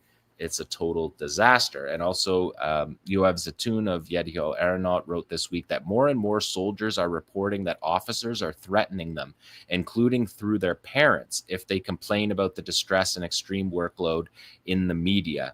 Company and battalion commanders demand that their soldiers stay silent, handling issues only within the unit. On the other hand, the officers are required to meet mission demands no matter what. And those above them are not reflecting to the public and parents what is happening to the soldiers. And of course, we've seen the manpower shortages is a major story in Israel, and the 18,500 casualties, people taken off the battlefield, 1,000, they've admitted to upwards of 1,000 killed. As well, and they're not replacing those soldiers at the moment. If we take a look at this next map, you can see one of Israel's responses to this, to their campaign of starvation, has not worked in defeating the resistance or making the Palestinians surrender. It's, of course, worked very well in killing children and the weakest members of society who are in the most in need of nutrition, wounded people who are coming into the hospitals malnourished and unable to heal properly. That works. It works for genocide, but it hasn't got the Palestinians to surrender. And that's why there's a lot of talk in the media about what Ali just addressed as well. This next map, let's take a look at the zoom in on the south, because we're going to focus. Rafah is completely destroyed. Khan Yunis is the target essentially of this phase of the Israeli operation that has been a failure.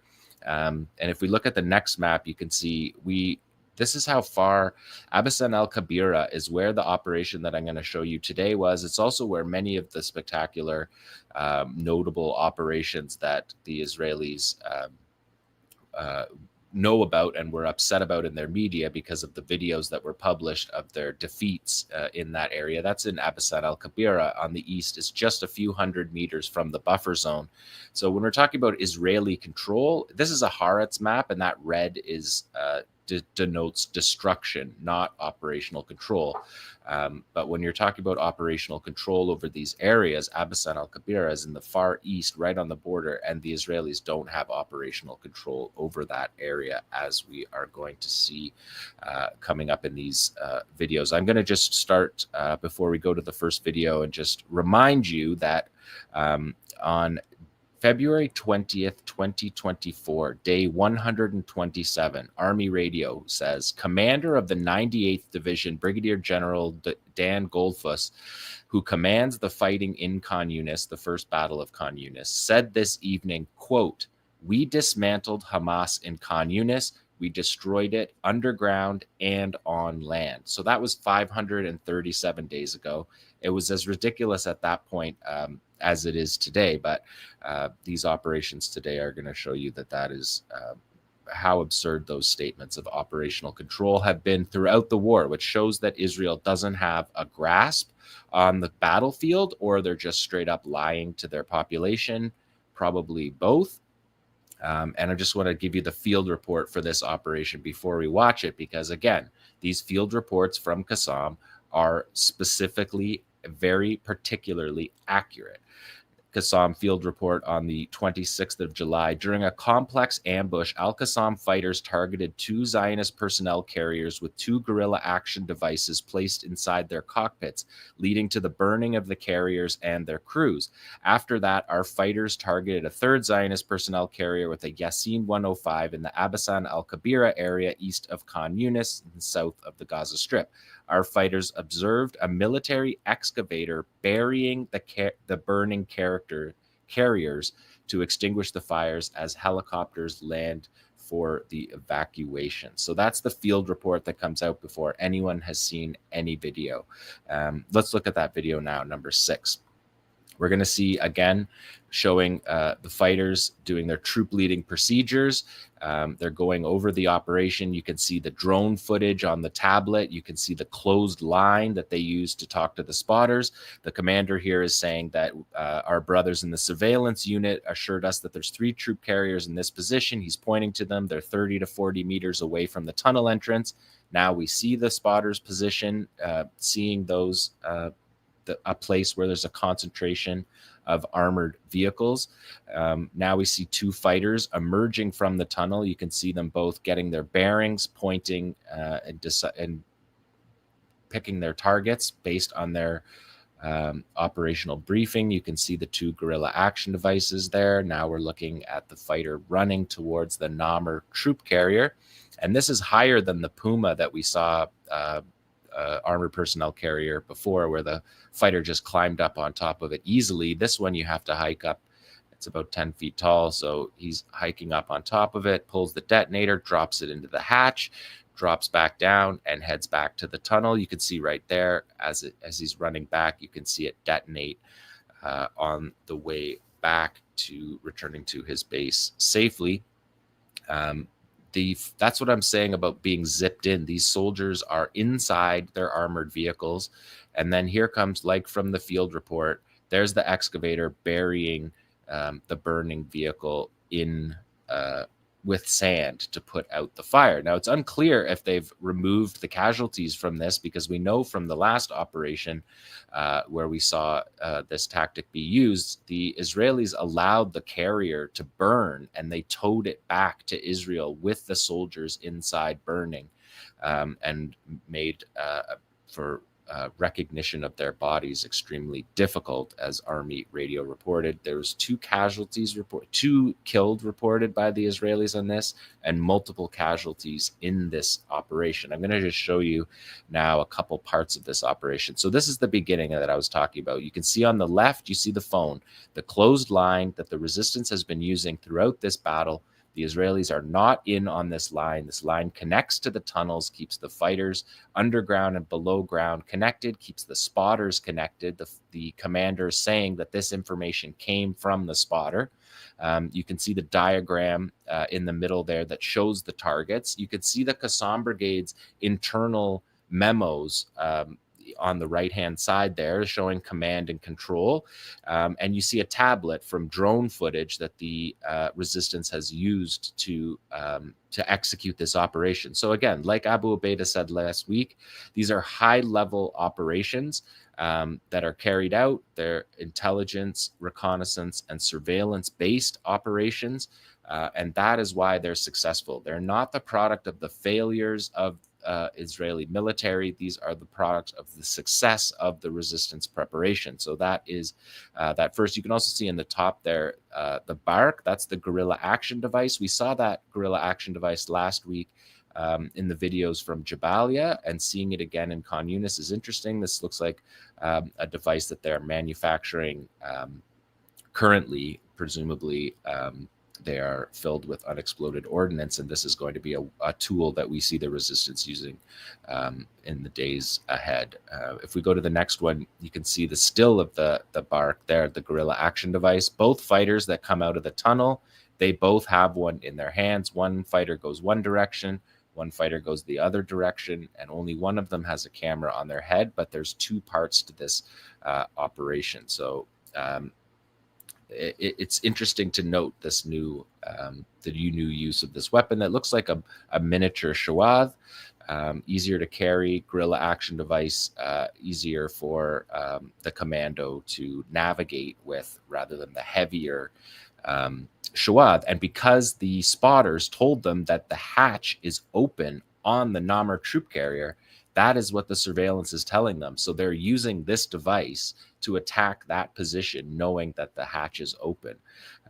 So I think that's just a detail that I wanted to point out. The next one you could see, this is them coming out of the tunnel, number 9. You can see the two coming out. You see the two fingers there pointing because the fighters are coming up from underground and getting their bearings, and they're both figuring out their targets based on the troop leading procedure that they got from their commander. So I thought that was an interesting note. And then this next one is this came from the Israeli military through the Times of Israel, but you can see it says, according to the initial IDF probe, the soldiers were inside a Namr armored personnel carrier that was hit by an explosive device during operations in Khan Yunis. The military says is continuing to investigate how the bomb was detonated against the APC. And if we look at this next frame, you can see how the bomb was detonated against the APC. The Israelis clearly have no clue what's going on, even after these operations are happening. You can see him pulling the detonator there and popping it in through the hatch. And you can see the way that the detonator works. There's 2 detonator pins for a left-handed or a right-handed person, one on the top, one on the side. He goes with it for his left hand here and misses, so then he switches to his right hand. Again, these are effective weapons, properly designed to be used in this moment where you can't be stumbling around looking for your detonator. He pulls the pin, and then he's got about 6 seconds before the detonation. The detonation mechanism triggers. He gets 6 seconds before it explodes. So that just a remarkable operation in Abbasan al-Kabira. Just as we were coming on air, Army Radio reported on leaked drone footage. Again, we're seeing leaked drone footage from the Israelis. I think what we're seeing is pressure inside the Israeli military to try to end this genocidal war that they don't want to be a part of anymore, that they're getting killed, that they're working too hard. Like I said before, they're not allowed to speak honestly and openly. Their commanders are disciplining them. So Army Radio showed this drone footage of a large squad, 12 fighters with Yassins emerging from a tunnel earlier this week in Khan Yunis and laying an ambush on an earthen embankment near a logistics route that IDF forces have been taking. So this is the capture operations that I also talked about last week on show, and Abu Ubaidah said would be the focus of the resistance, and now we're seeing it from the Israeli side. Army Radio says IDF forces from the Golani's 13th Battalion identified the fighters using a drone, and when the 𝐶assam fighters saw the drone, they retreated back into the tunnel to return to their base safely. It's not a suicide mission. They saw the mission wasn't going to be successful because of the drone, and they tactically withdrew for another day. So that's an interesting detail as well. And also Army Radio, just throw this in at the bottom, what the Army Radio correspondent says is significant about this event. He says, it's an event that shows the resistance are currently operating not only in small unorganized squads of 2 to 3, but large, well-armed squads familiar with the terrain. They arrived in a planned point. They arrived in a planned manner at the point, accompanied by remote drone operators, because 𝐶assam had drones on this as well, and had a retreat route in case the plan went wrong. So just Army Radio admiring the resistance carrying out these operations effectively, something that we've been watching on this program for 664 days now. Let's move to the middle camps, number 12. Saraya al-Quds carried out an operation in the middle camps. This invasion of the middle camps that we saw last week was very short. The Israelis went in for, was measured in hours in the middle camps. So this operation happened at that time. They didn't get the video out, but 𝐓𝐿TSAM did last week, and we saw 3 Yassin operations. 2 of them were tunnel-borne operations that met the Israelis immediately when they invaded the middle camps. So the middle camps brigade is ready in their fighting positions, waiting for 21 months. The Israelis come across and they're hit right away. This is 𝐓𝐿TSAM's operation from that day as well. And this is the surveillance footage of the detonation of that device. 𝐓𝐿TSAM is using pressure plate detonators. I'll show you that in the upcoming videos. But let's take a look at the north of Gaza, where there's also fighting. This is the same map that we showed you. The fighting has been east of Salahuddin Road, and that is the focus. Zaytun, Shujaiya, Tufa, and the eastern side of Jabalia city. They have not been fighting in Jabalia camp in this round. If we look at the next map, you can see that the Israelis had 3 divisions in this area, but they pulled out the 98th Division. Their commando brigade has been pulled out of Gaza, so there's now just the 2 in the north. And I just wanted to bring you this map because it more accurately shows where you might say the Israelis believe they have control over. It's a much smaller area than they're saying in their statements that say 75% of Gaza is under their control. It's simply not true. In the bottom right of that map is Beit Hanun, and for the fifth time in this war, the Israelis have said that they have destroyed the Beit Hanun battalion. They said that there's 1 more week and they should be finished off, which is something that we have heard many times before in all of these areas, trying to claim victory in a war that they're not achieving their objectives in. If we look at number 15, this is another Ruwaida Al-Quds operation. You can see them there with their IED, presumably filled again with unexploded ordnance. It said Ruwaida Al-Quds on the IED, and this is the pressure plate detonators. And this is useful at this point in the war because of the shoot-to-kill zones cover so much territory in Gaza that anyone moving in that area is shot, killed, bombed. They're not shot, they're bombed.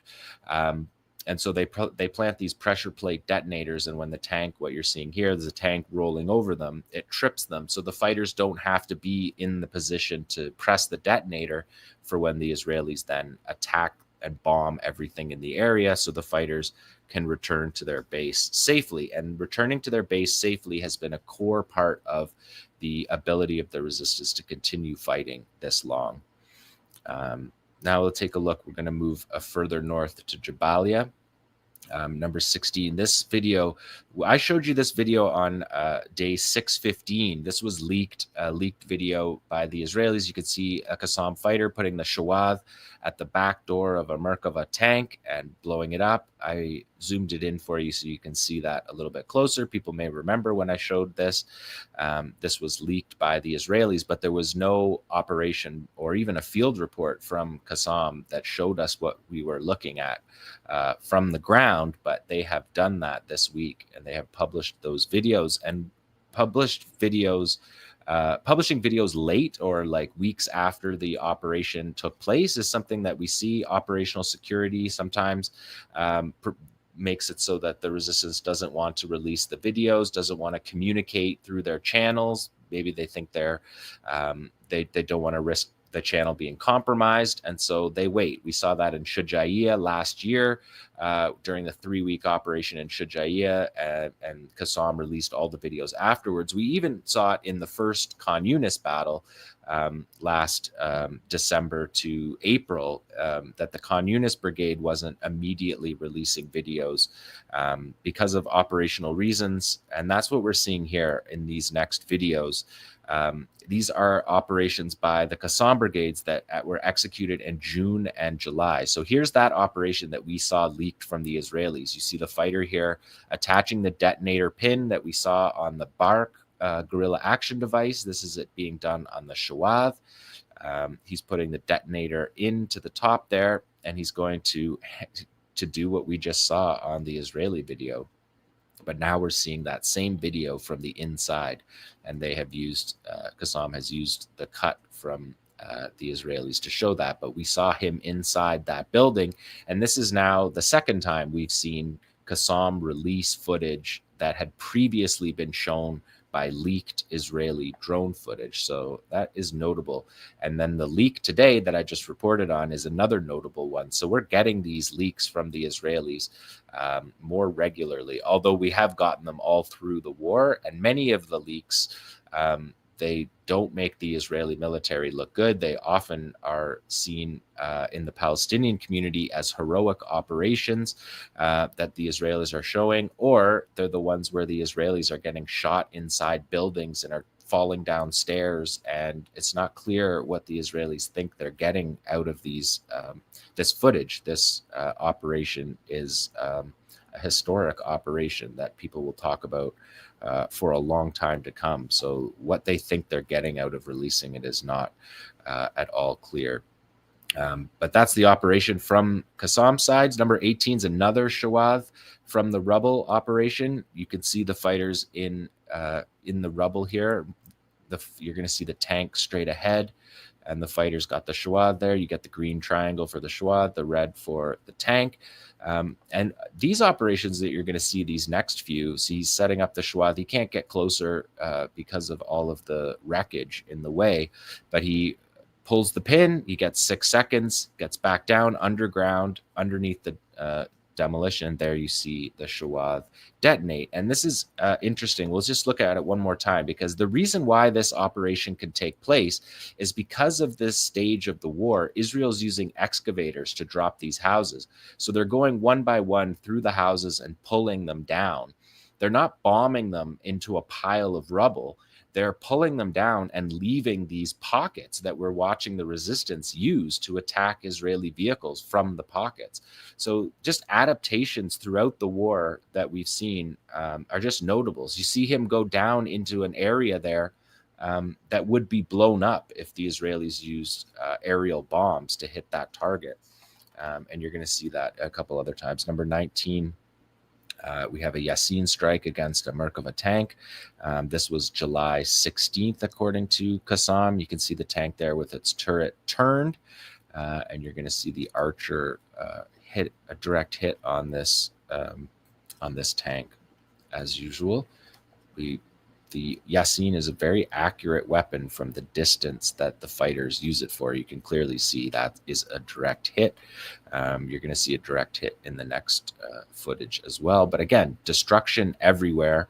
And the resistance is, these are not controlled areas. When your tanks are getting blown up, you do not have operational control over the area, because operational control would mean that your tank can roll through there and execute the task that they're tasked with, and that's not what's happening when they're hit with these 𝐓𝐡𝐞 strikes. So again, you see the tank moving there, and the Archer is in the next window from the cameraman. You can see the 𝐓𝐡𝐞 overpressure blows the camera, which we have seen all through the war. The next one that you see here is 𝐓𝐡𝐞 strike against a Amer. This is again also in earlier in July, and you can see the fighter with his 𝐓𝐡𝐞 here. And again, what I was talking about, you see it's created, the excavators have created these pockets in the rubble, and the resistance is using these pockets. That's a Amer troop carrier, so you could have a dozen people in there depending on the formation, but you're going to see on the left side the 𝐓𝐡𝐞 will come through there and hit on the left side of your screen. You can see another direct hit by these anti-tank weapons that were created by the 𝐓𝐡𝐞 brigades, and they still have enough of these to carry out the battles 664 days later. Number 21 is another tactical use of drones. So this is a 𝐓𝐡𝐞 drone being used here to track an engineering unit, and then because they have drone footage, they can see where the armored vehicles are. They know they have a little bit of time to come out in the street and bury this IED. And of course, they can bury it in the street because the Israelis have torn everything up and made them easy to bury and easy to hide that they're buried. And there you're seeing the detonation from a surveillance camera. I think it's a surveillance camera, although this move here that you'll see here, that jerk does sound, that seems like a drone footage, that camera jerk there. Okay, we can go to number 22. This is an excavator that's doing what I've been talking about, pushing the houses down. And this excavator dropped the house on top of the excavator arm. So now the fighters are using the pocket that was created, and the a radia there, that's the anti-personnel or against a light vehicle like this excavator is, that is now stuck in the rubble. You can see its bucket there stuck under the building, and it's blown up. So they're down an excavator on that operation. Again, that was in early July, and these are all operations from Jabalia, all released by 𝐓𝐡𝐞. And number 23 is the footage that was also, this was released in June by the Israelis, and 𝐓𝐡𝐞 is showing us this again, just their D9 destroyed bulldozer. You can clearly see it was hit there on the side, clearly see it was hit by a Yasin, and it's being dragged by two other D9 bulldozers. And last week, or maybe 2 weeks ago on the show, I showed you how the D9s are being unloaded from the US. The US is resupplying them with these vehicles. But it's just a pathetic view of the literally dragging these destroyed things through the genocidal landscape that they have created here. And just on a final note, a poster by 𝐓𝐡𝐞 published this week showing a fighter with a Yasin, and that tank is from Beit Hanun. That was the one that was split in Beit Hanun. The tank had its turret tossed.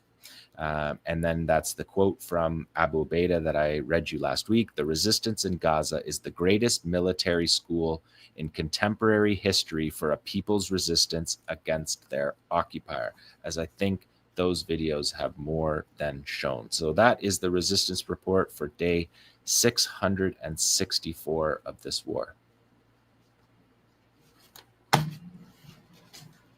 So much that happened this week, Jon. Thank you for that. And yeah, I mean, I was, right before we went on air, we were talking about that statement by Israeli Army Radio from just a few hours ago, where they were like, I think you said impressed or something, but they were like, oh my God, we had no idea that 𝐓𝐡𝐞 was acting like a real military, with like planning and operations. And yeah, well, they have to say that because they've been lying for months to say, oh no, they're just guerrillas running around Gaza in 2s and 3s. They're not organized. And it's just, so when they do that and then they see a video like that, they kind of have to say like, oh, they're actually operating in this effective way. And to see the withdrawal of those forces, I'll break that video down next week when we have some time. But to see the forces withdraw is just a remarkable, it's a remarkable statement about the resistance in this time of starvation and devastation in Gaza, that the fighters' priority is executing operations, effective operations. And if the operation is not there, they're willing to tactically retreat and execute it at another time so that their fighters live. And I think that is, that's really part of the story here that we've been watching for 664 days. I can't even believe it when we say it. I know. And the other thing that I thought was notable is, the story that that I talked about in the news report at the top of the show, where these 10 children, these young teenage boys, were kidnapped a month ago, trying to retrieve an aid box at these U.S. American Israeli GHF sites.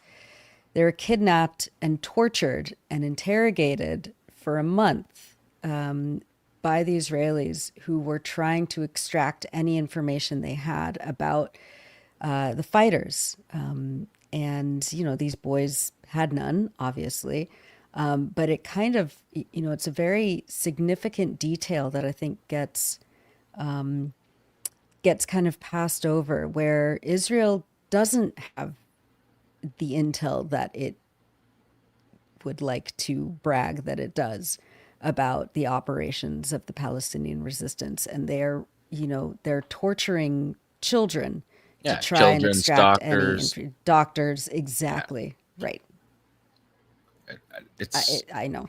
It's upsetting because it's that we haven't ever seen fighters being captured.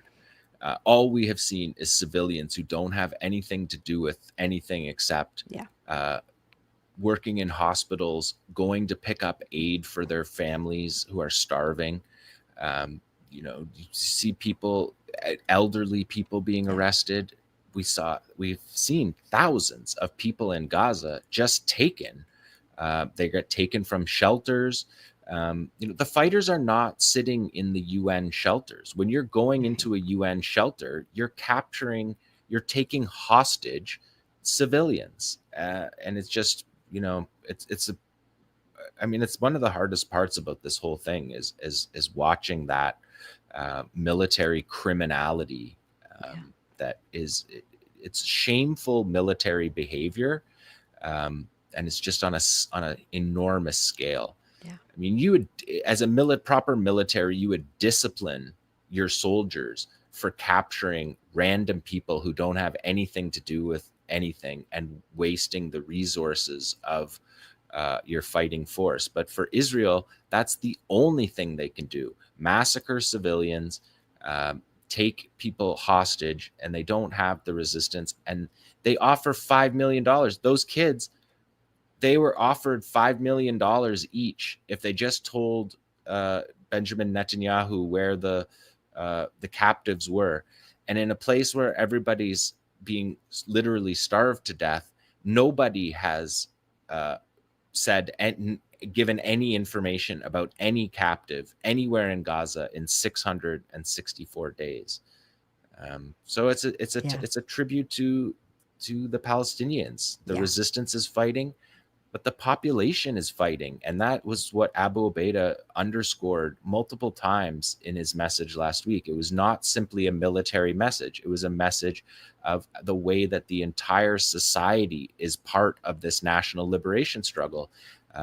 And we saw it from Ruwaida earlier. We saw it from Dunya last week, the way that everyday people, teachers, students, doctors are trying. I mean, doctors are giving blood in the hospitals.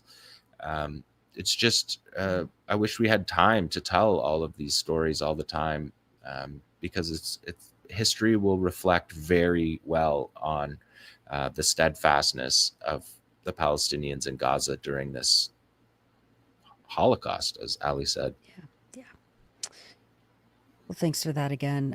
Ali and Asa, did you have any points that you wanted to make about the resistance report, or kind of how it dovetails? And there's also this whole notion of how obviously, this assumption, this very racist colonial assumption that that Hamas is just going to voluntarily disarm, and then achieve some sort of like normalization state that's run by the traitors, and the West itself. It's just so, if it wasn't so tragic, it'd be hilarious. But they think that Hamas is going to surrender now. Yeah, Hamas is not going to disarm. As John said, it's not even on the table. It's not even really being discussed. What is being discussed is Hamas voluntarily handing over the government. But, it's always been Hamas's reason for existence is resistance. It's literally called the Islamic Resistance Movement. That's what Hamas means. So it's reason. It's foundational reason is to resist Israel. It's not to govern. And it was during the whole Oslo process, it was opposed to it because it saw it as a capitulation, and they were opposed to the whole mechanism of the Palestinian Authority. They later shifted their position, of course, and were elected to the leadership of the Palestinian Authority. But I think it's very clear for everybody to see, for for all Palestinians to see that it's a zero-sum game. You know, you can surrender, but you will still be annihilated. So there's no reason for them to surrender.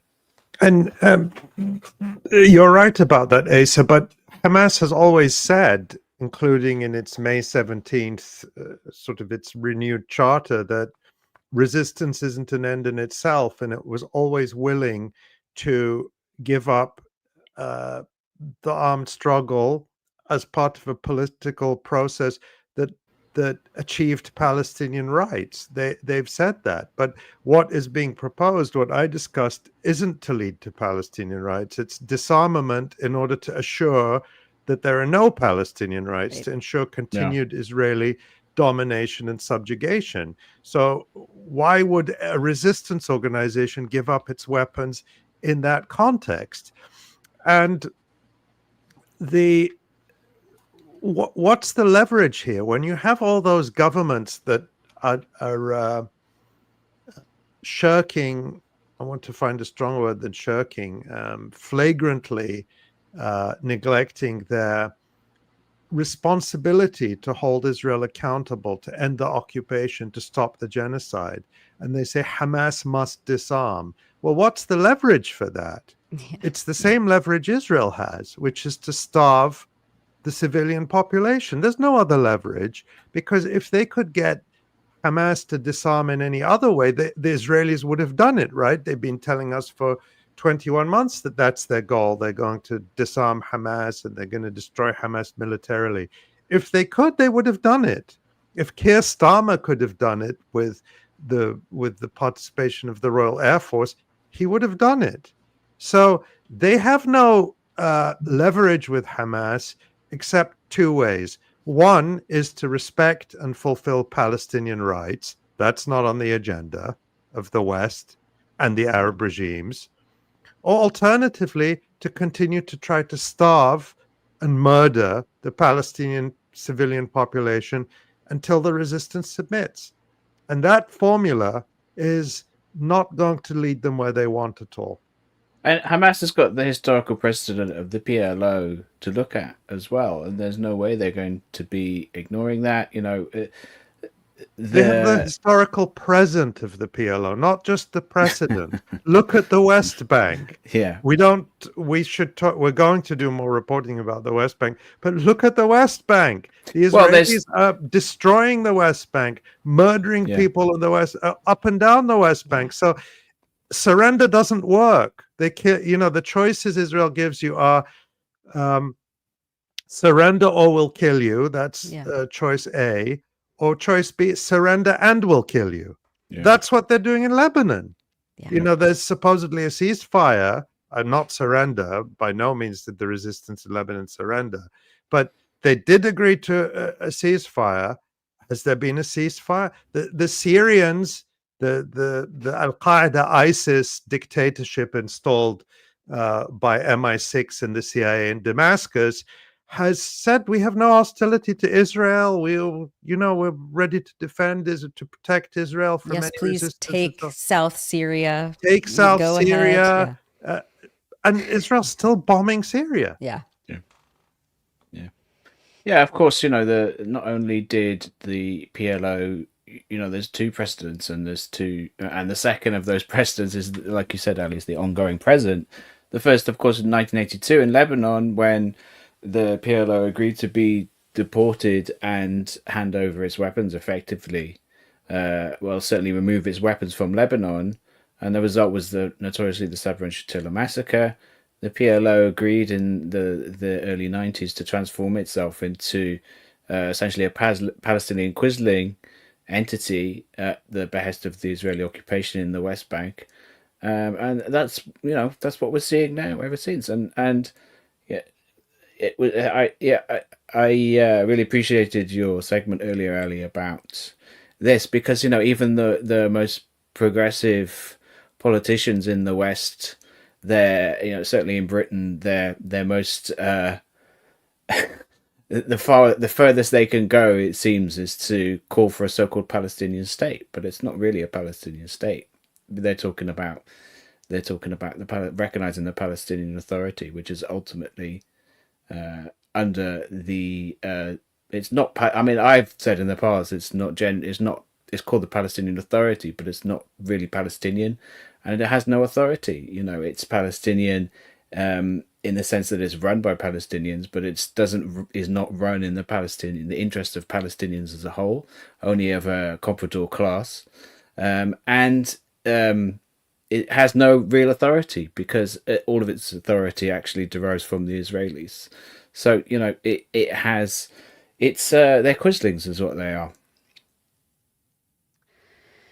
Indeed. Well, thanks for that. And there's a couple of things that also came up this week, including a very well-known Israeli human rights group, two well-known Israeli human rights groups that finally declared that Israel is committing genocide in Gaza. It took them 22 months. B'Tselem and Physicians for Human Rights Israel. Ali, break down why this is significant or not, and why you think it's taken them almost 2 years. What that's about?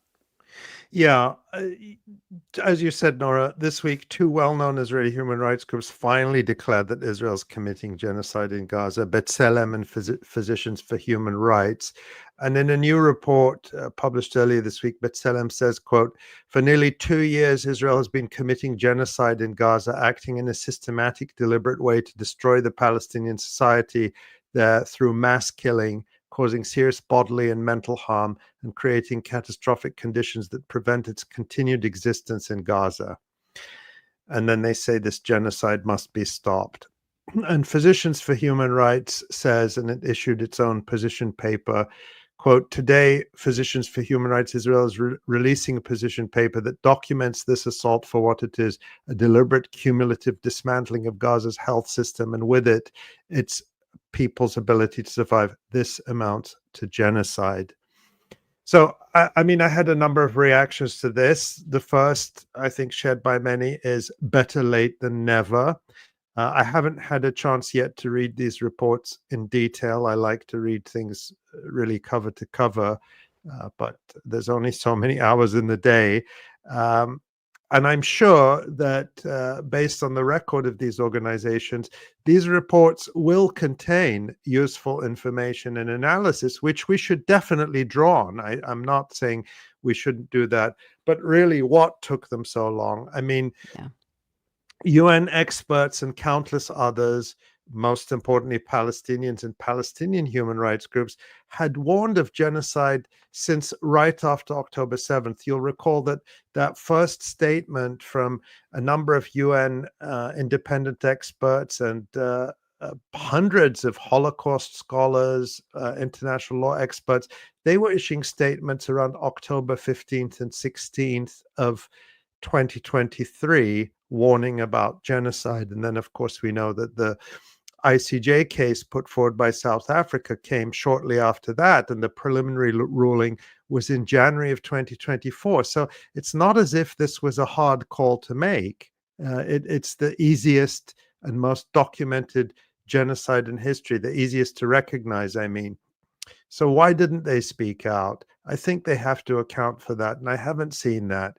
And particularly Physicians for Human Rights Israel, I think, has even more accounting to do, because this group, which I had a lot of respect for previously, contributed to the genocide by using its credibility to spread atrocity propaganda about the non-existent, no evidence for them, October 7th mass rapes. And as I reported in May of 2024, what Physicians for Human Rights did is that they published a report soon after October 7th that is still being cited by proponents of the rape hoax, purporting to gather together information about it. But in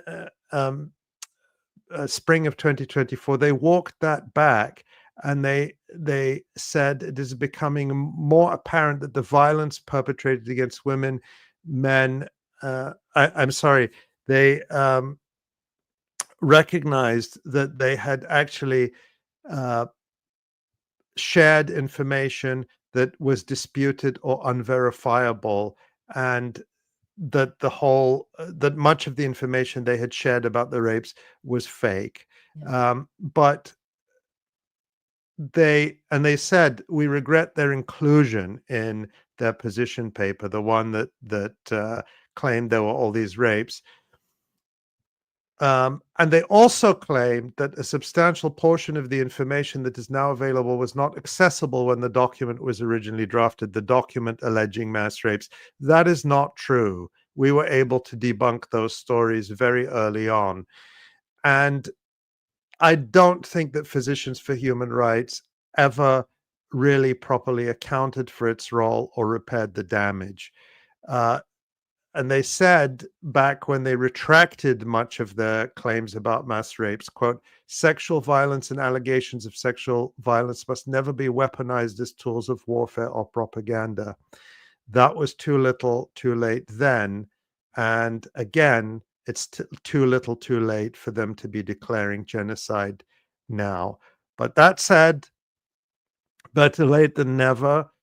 For the, for what these reports are worth, for the good information they include, use them. But I do quite resent that it often takes Israeli organizations to come out before people will start to believe what Palestinians have been telling them and documenting for years. Yeah, and then just pretending the Palestinians weren't saying it all along. It's incredibly Why frustrating. wasn't it big international headlines when 𝐓𝐿�ْحeqq or al-Mizan or other Palestinian organizations came out and declared this to be a genocide right at the beginning? Why wasn't that in The Guardian and the New York Times and the BBC and Deutsche Welle and so on? Just totally absent. These positions of these Israeli NGOs is very. I don't know if like a memo went out among Western media over the last week or something, but all of the front pages of the British newspapers, or most of them anyway, have all suddenly noticed that there's an engineered, or certainly that there's a mass starvation in Gaza. And it's damage control at this point. They want to, salvage. It's reputation saving because nobody, as we said, as I think I said before, nobody wants to be the last one to declare it's a genocide. But there's a problem with admitting that it's genocide too, especially for the Western governments or Western leaders, is you have to admit your complicity. You may actually be making a confession that opens you to criminal liability, because genocide is an internationally prosecutable crime. Any country can prosecute it. So if you're a government official who aided and abetted Israel, and now you admit that what you are aiding and abetting is a genocide, you could face prison for that in a world that worked according to how it's supposed to. But you never know. These people don't want to, looking 5-10 years down the road, things might change and they may start getting arrested. Yeah, and that's why Keir Starmer, the British Prime Minister, and David Lammy, his Foreign Minister, or certainly a large part of the reason, that's why they have not said that it's a genocide. There's certainly a large part of the reason, because they would be directly liable for their active and enthusiastic involvement in the genocide. Didn't Starmer actually say, there's that video of him speaking on LBC radio before he became prime minister, but after October 7th, when he was asked directly, does Israel have the right to cut off food, electricity, water to people in Gaza? And he said yes. Yeah. He said yes. Yeah. He tried to kind of say that he was only talking about Israel's quote unquote right to self-defense, but it's very clear on the video. He's asked in black and white terms, Israel is cutting off water, electricity, food, fuel. Does Israel have a right to do that? And he said, I think it's very difficult, but I think that Israel does have that right. So, it's very, very clear. It's very, very clear. They were actively involved. They have been actively involved, and they're still actively involved. The spy flights have been going over the British, the Royal Air Force spy flights have been going over Gaza continuously for the better part of 2 years. Although Matt Kennard, the journalist Matt Kennard, who's done so much to expose the role of the British Air Force, did say this week that it looks like they may be coming to an end. again, you have to wonder if there's some kind of reputation management there. But of course, we do want those fights to end. And should we actually watch that Starmer video? I just want people to remember. Do we have to? Yeah, no, it's short. Let's watch it. It's Tamara, I dropped it in the chat. And because remember when he talked about in the clip I showed, he talked about the Gaza humanitarian, a failure of humanitarian aid. So failure of humanitarian aid is disgusting. So I don't know. Maybe I'm throwing it Tamara too fast. She usually can. If we're unable to do it, it's okay. But I threw it at you. I put you on the spot there. Very clear. Israel does have that right to defend herself, and Hamas bears responsibility. A siege is appropriate? Cutting off power, cutting off water? Well, I think that Israel does have that right. It is an ongoing situation. Obviously, everything should be done within international law, but I don't want to step away from the sort of core principles that Israel has a right to defend herself and Hamas bears responsibility for these terrorist acts. And I would call on all responsible states, particularly Middle East responsible states, to call this out for what it is, and to stand with the world in utterly condemning these actions by Hamas. I mean, first of all, just how ridiculous that is, 100% of it. But gendering Israel, it's so bizarre, so bizarre. It comes disgusting. Directly out of the Israeli embassy, like he's literally reading his memos, his scripts from the Israeli embassy. She's a victim. It's bizarre. But there's something in it, Nora, because it is this kind of gendered language. Israel is a country being raped by these evil, sex maniac Palestinian rapists. There's definitely something in that. Yeah. Of course. And there he is saying it in plain language. Yes, Israel. I think he does. She does have that right or whatever. And that is prosecutable in a world court. So yeah, I mean, these scurrilous politicians are now they're doing reputation control. They're trying to save their own face. And meanwhile, they're seeing all, if not more, images, all the images and videos that we're all seeing. They get situation reports. Yeah, that was what Matt Miller admitted. Remember, a few weeks ago, we talked about former State Department spokesperson Matt Miller, who now has a lucrative job doing damage control for the world's worst companies and regimes at Washington Lobby Group. And he said in that podcast interview with, I can't remember, I think it was a British publication, his name escapes me now. But anyway, we talked about it. And he was asked, he said, were you seeing what everyone was seeing? He said, yes, we saw those images, and we may have seen things that were worse that the public didn't see. Right. So an admission that they knowingly aided and abetted these crimes. They knew what Israel was doing and what the result was.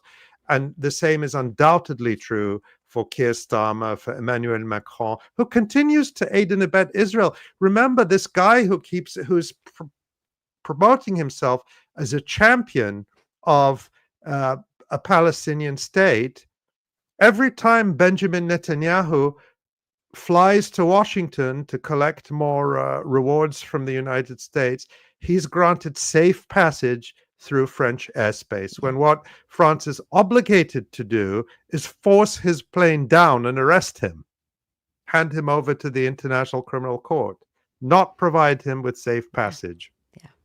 And I just read today that Netanyahu is scheduled to visit Argentina, where President Milei is a fanatical Zionist. So Argentina will be the second country after Hungary to receive Netanyahu and presumably not arrest him as required by the International Criminal Court warrant. But let's watch and see between Israel and Argentina which countries aid and abet this genocide by providing its chief architect with safe passage through their airspace. Yeah.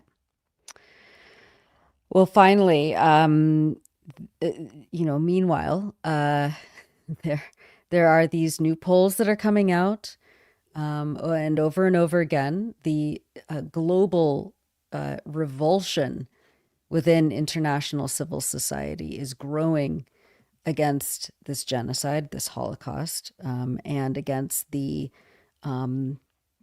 perpetuation of these crimes, with the encouragement of these leaders like Starmer and Trump and the Biden administration before him.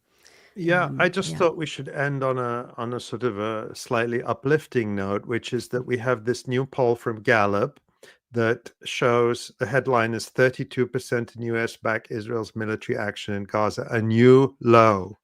Americans' approval of Israel's military action in Gaza has fallen 10 percentage points since the prior measurement in September, and it is now at 32%, the lowest reading since Gallup first asked the question in November 2023.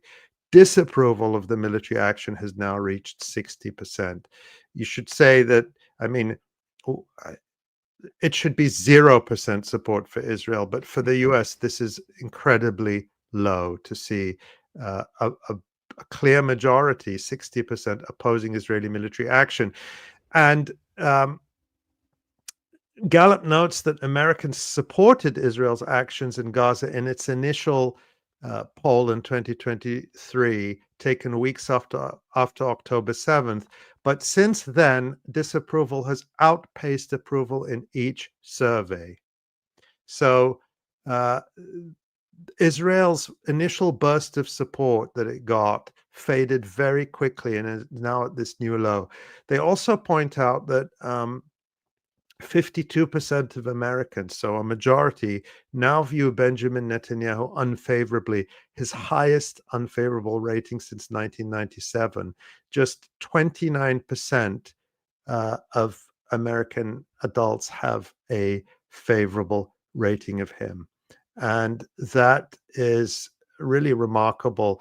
And it's really a shift that is particularly visible among the youth, among 18 to 34-year-olds. Just 6% of Americans support Israel's military action, as Gallup calls it, in Gaza, and just 9% view Netanyahu positively.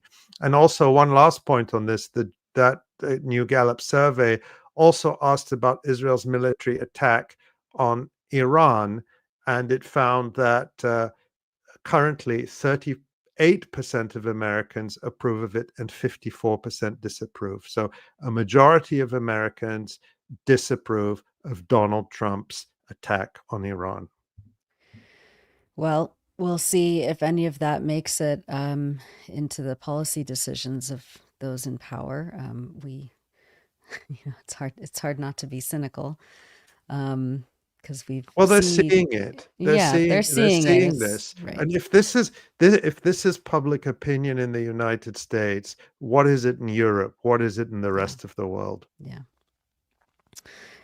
Well, thank you for that, on a somewhat positive note. And let's take a look at the website. Ali, if you want to gather the people's names so that we can thank them publicly on air for their ongoing support of the Electronic Intifada and this live stream. There are some incredible features on the Electronic Intifada, as always. In the news report, I try to get to all of it, but I can't. And this week, I wasn't even able to get to the West Bank. There's so much that's happening in the West Bank.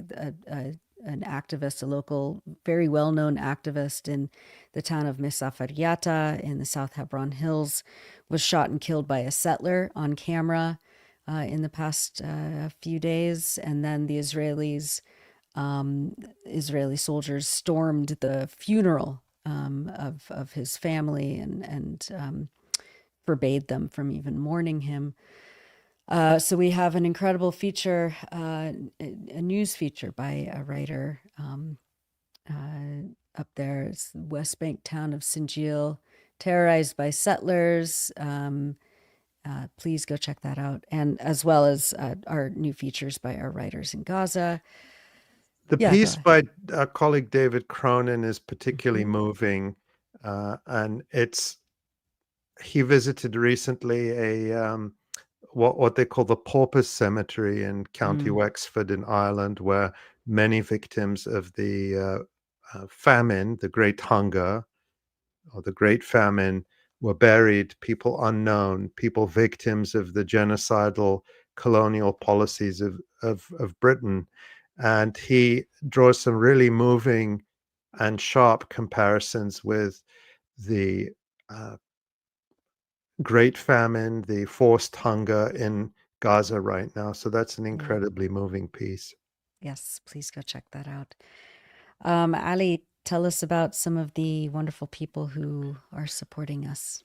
Well, I can tell you about, what I can say is that everyone who supports us is wonderful, and we're very grateful to each and every one of you for all the ways you support us, for your messages, for being here and watching, for sharing the videos afterwards, for going out and speaking up for Palestine, for Gaza, for joining protests, for writing to your representatives, for doing all the things you do and more, and for helping us to educate the world about what's happening through supporting the Electronic Intifada. We are so grateful to each and every one of you, and to those who give financial gifts to help us do this work, to keep this independent, fearless journalism going.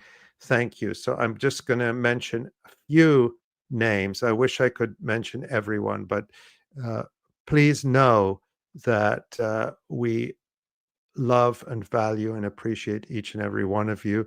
So I'm going to thank Rachel, Gordon, Stefan, Gerald, Joanna, Daniel, Omar, Anya, Colin, Ahmed, and John Paul. It's just a very few of those of you who we're so grateful for your support. And if you want to support our work, you can go to the website and click donate now. You can make a one-time gift, or you can make a monthly gift if that makes it easier. Again, only do it if you can afford it, if you're not going to be doing it at the expense of important needs that you or a family member or a loved one has. We just want those of you who can afford to support us to do so we can share this information with everyone. It's always free for everyone. We will never ask anyone to subscribe in order to access this information. That's right. Thank you, Ali. Thank you to everyone. I especially want to thank Tamara Nassar for directing and producing. We missed you, and we're really glad you're back. Thanks to Ellie Gerzon, of course, for filling in for Tamara last week, and for all the production and social media, all the things you do, Ellie. Thank you also to our staff at the Electronic Intifada, everyone who's involved in editing and publishing everything that we do. And thanks also to Pierre Loisel, who puts together the radio program for EI. And on behalf of myself, Jon, Asa, Ali, and Tamara, thank you all, and we will see you next week.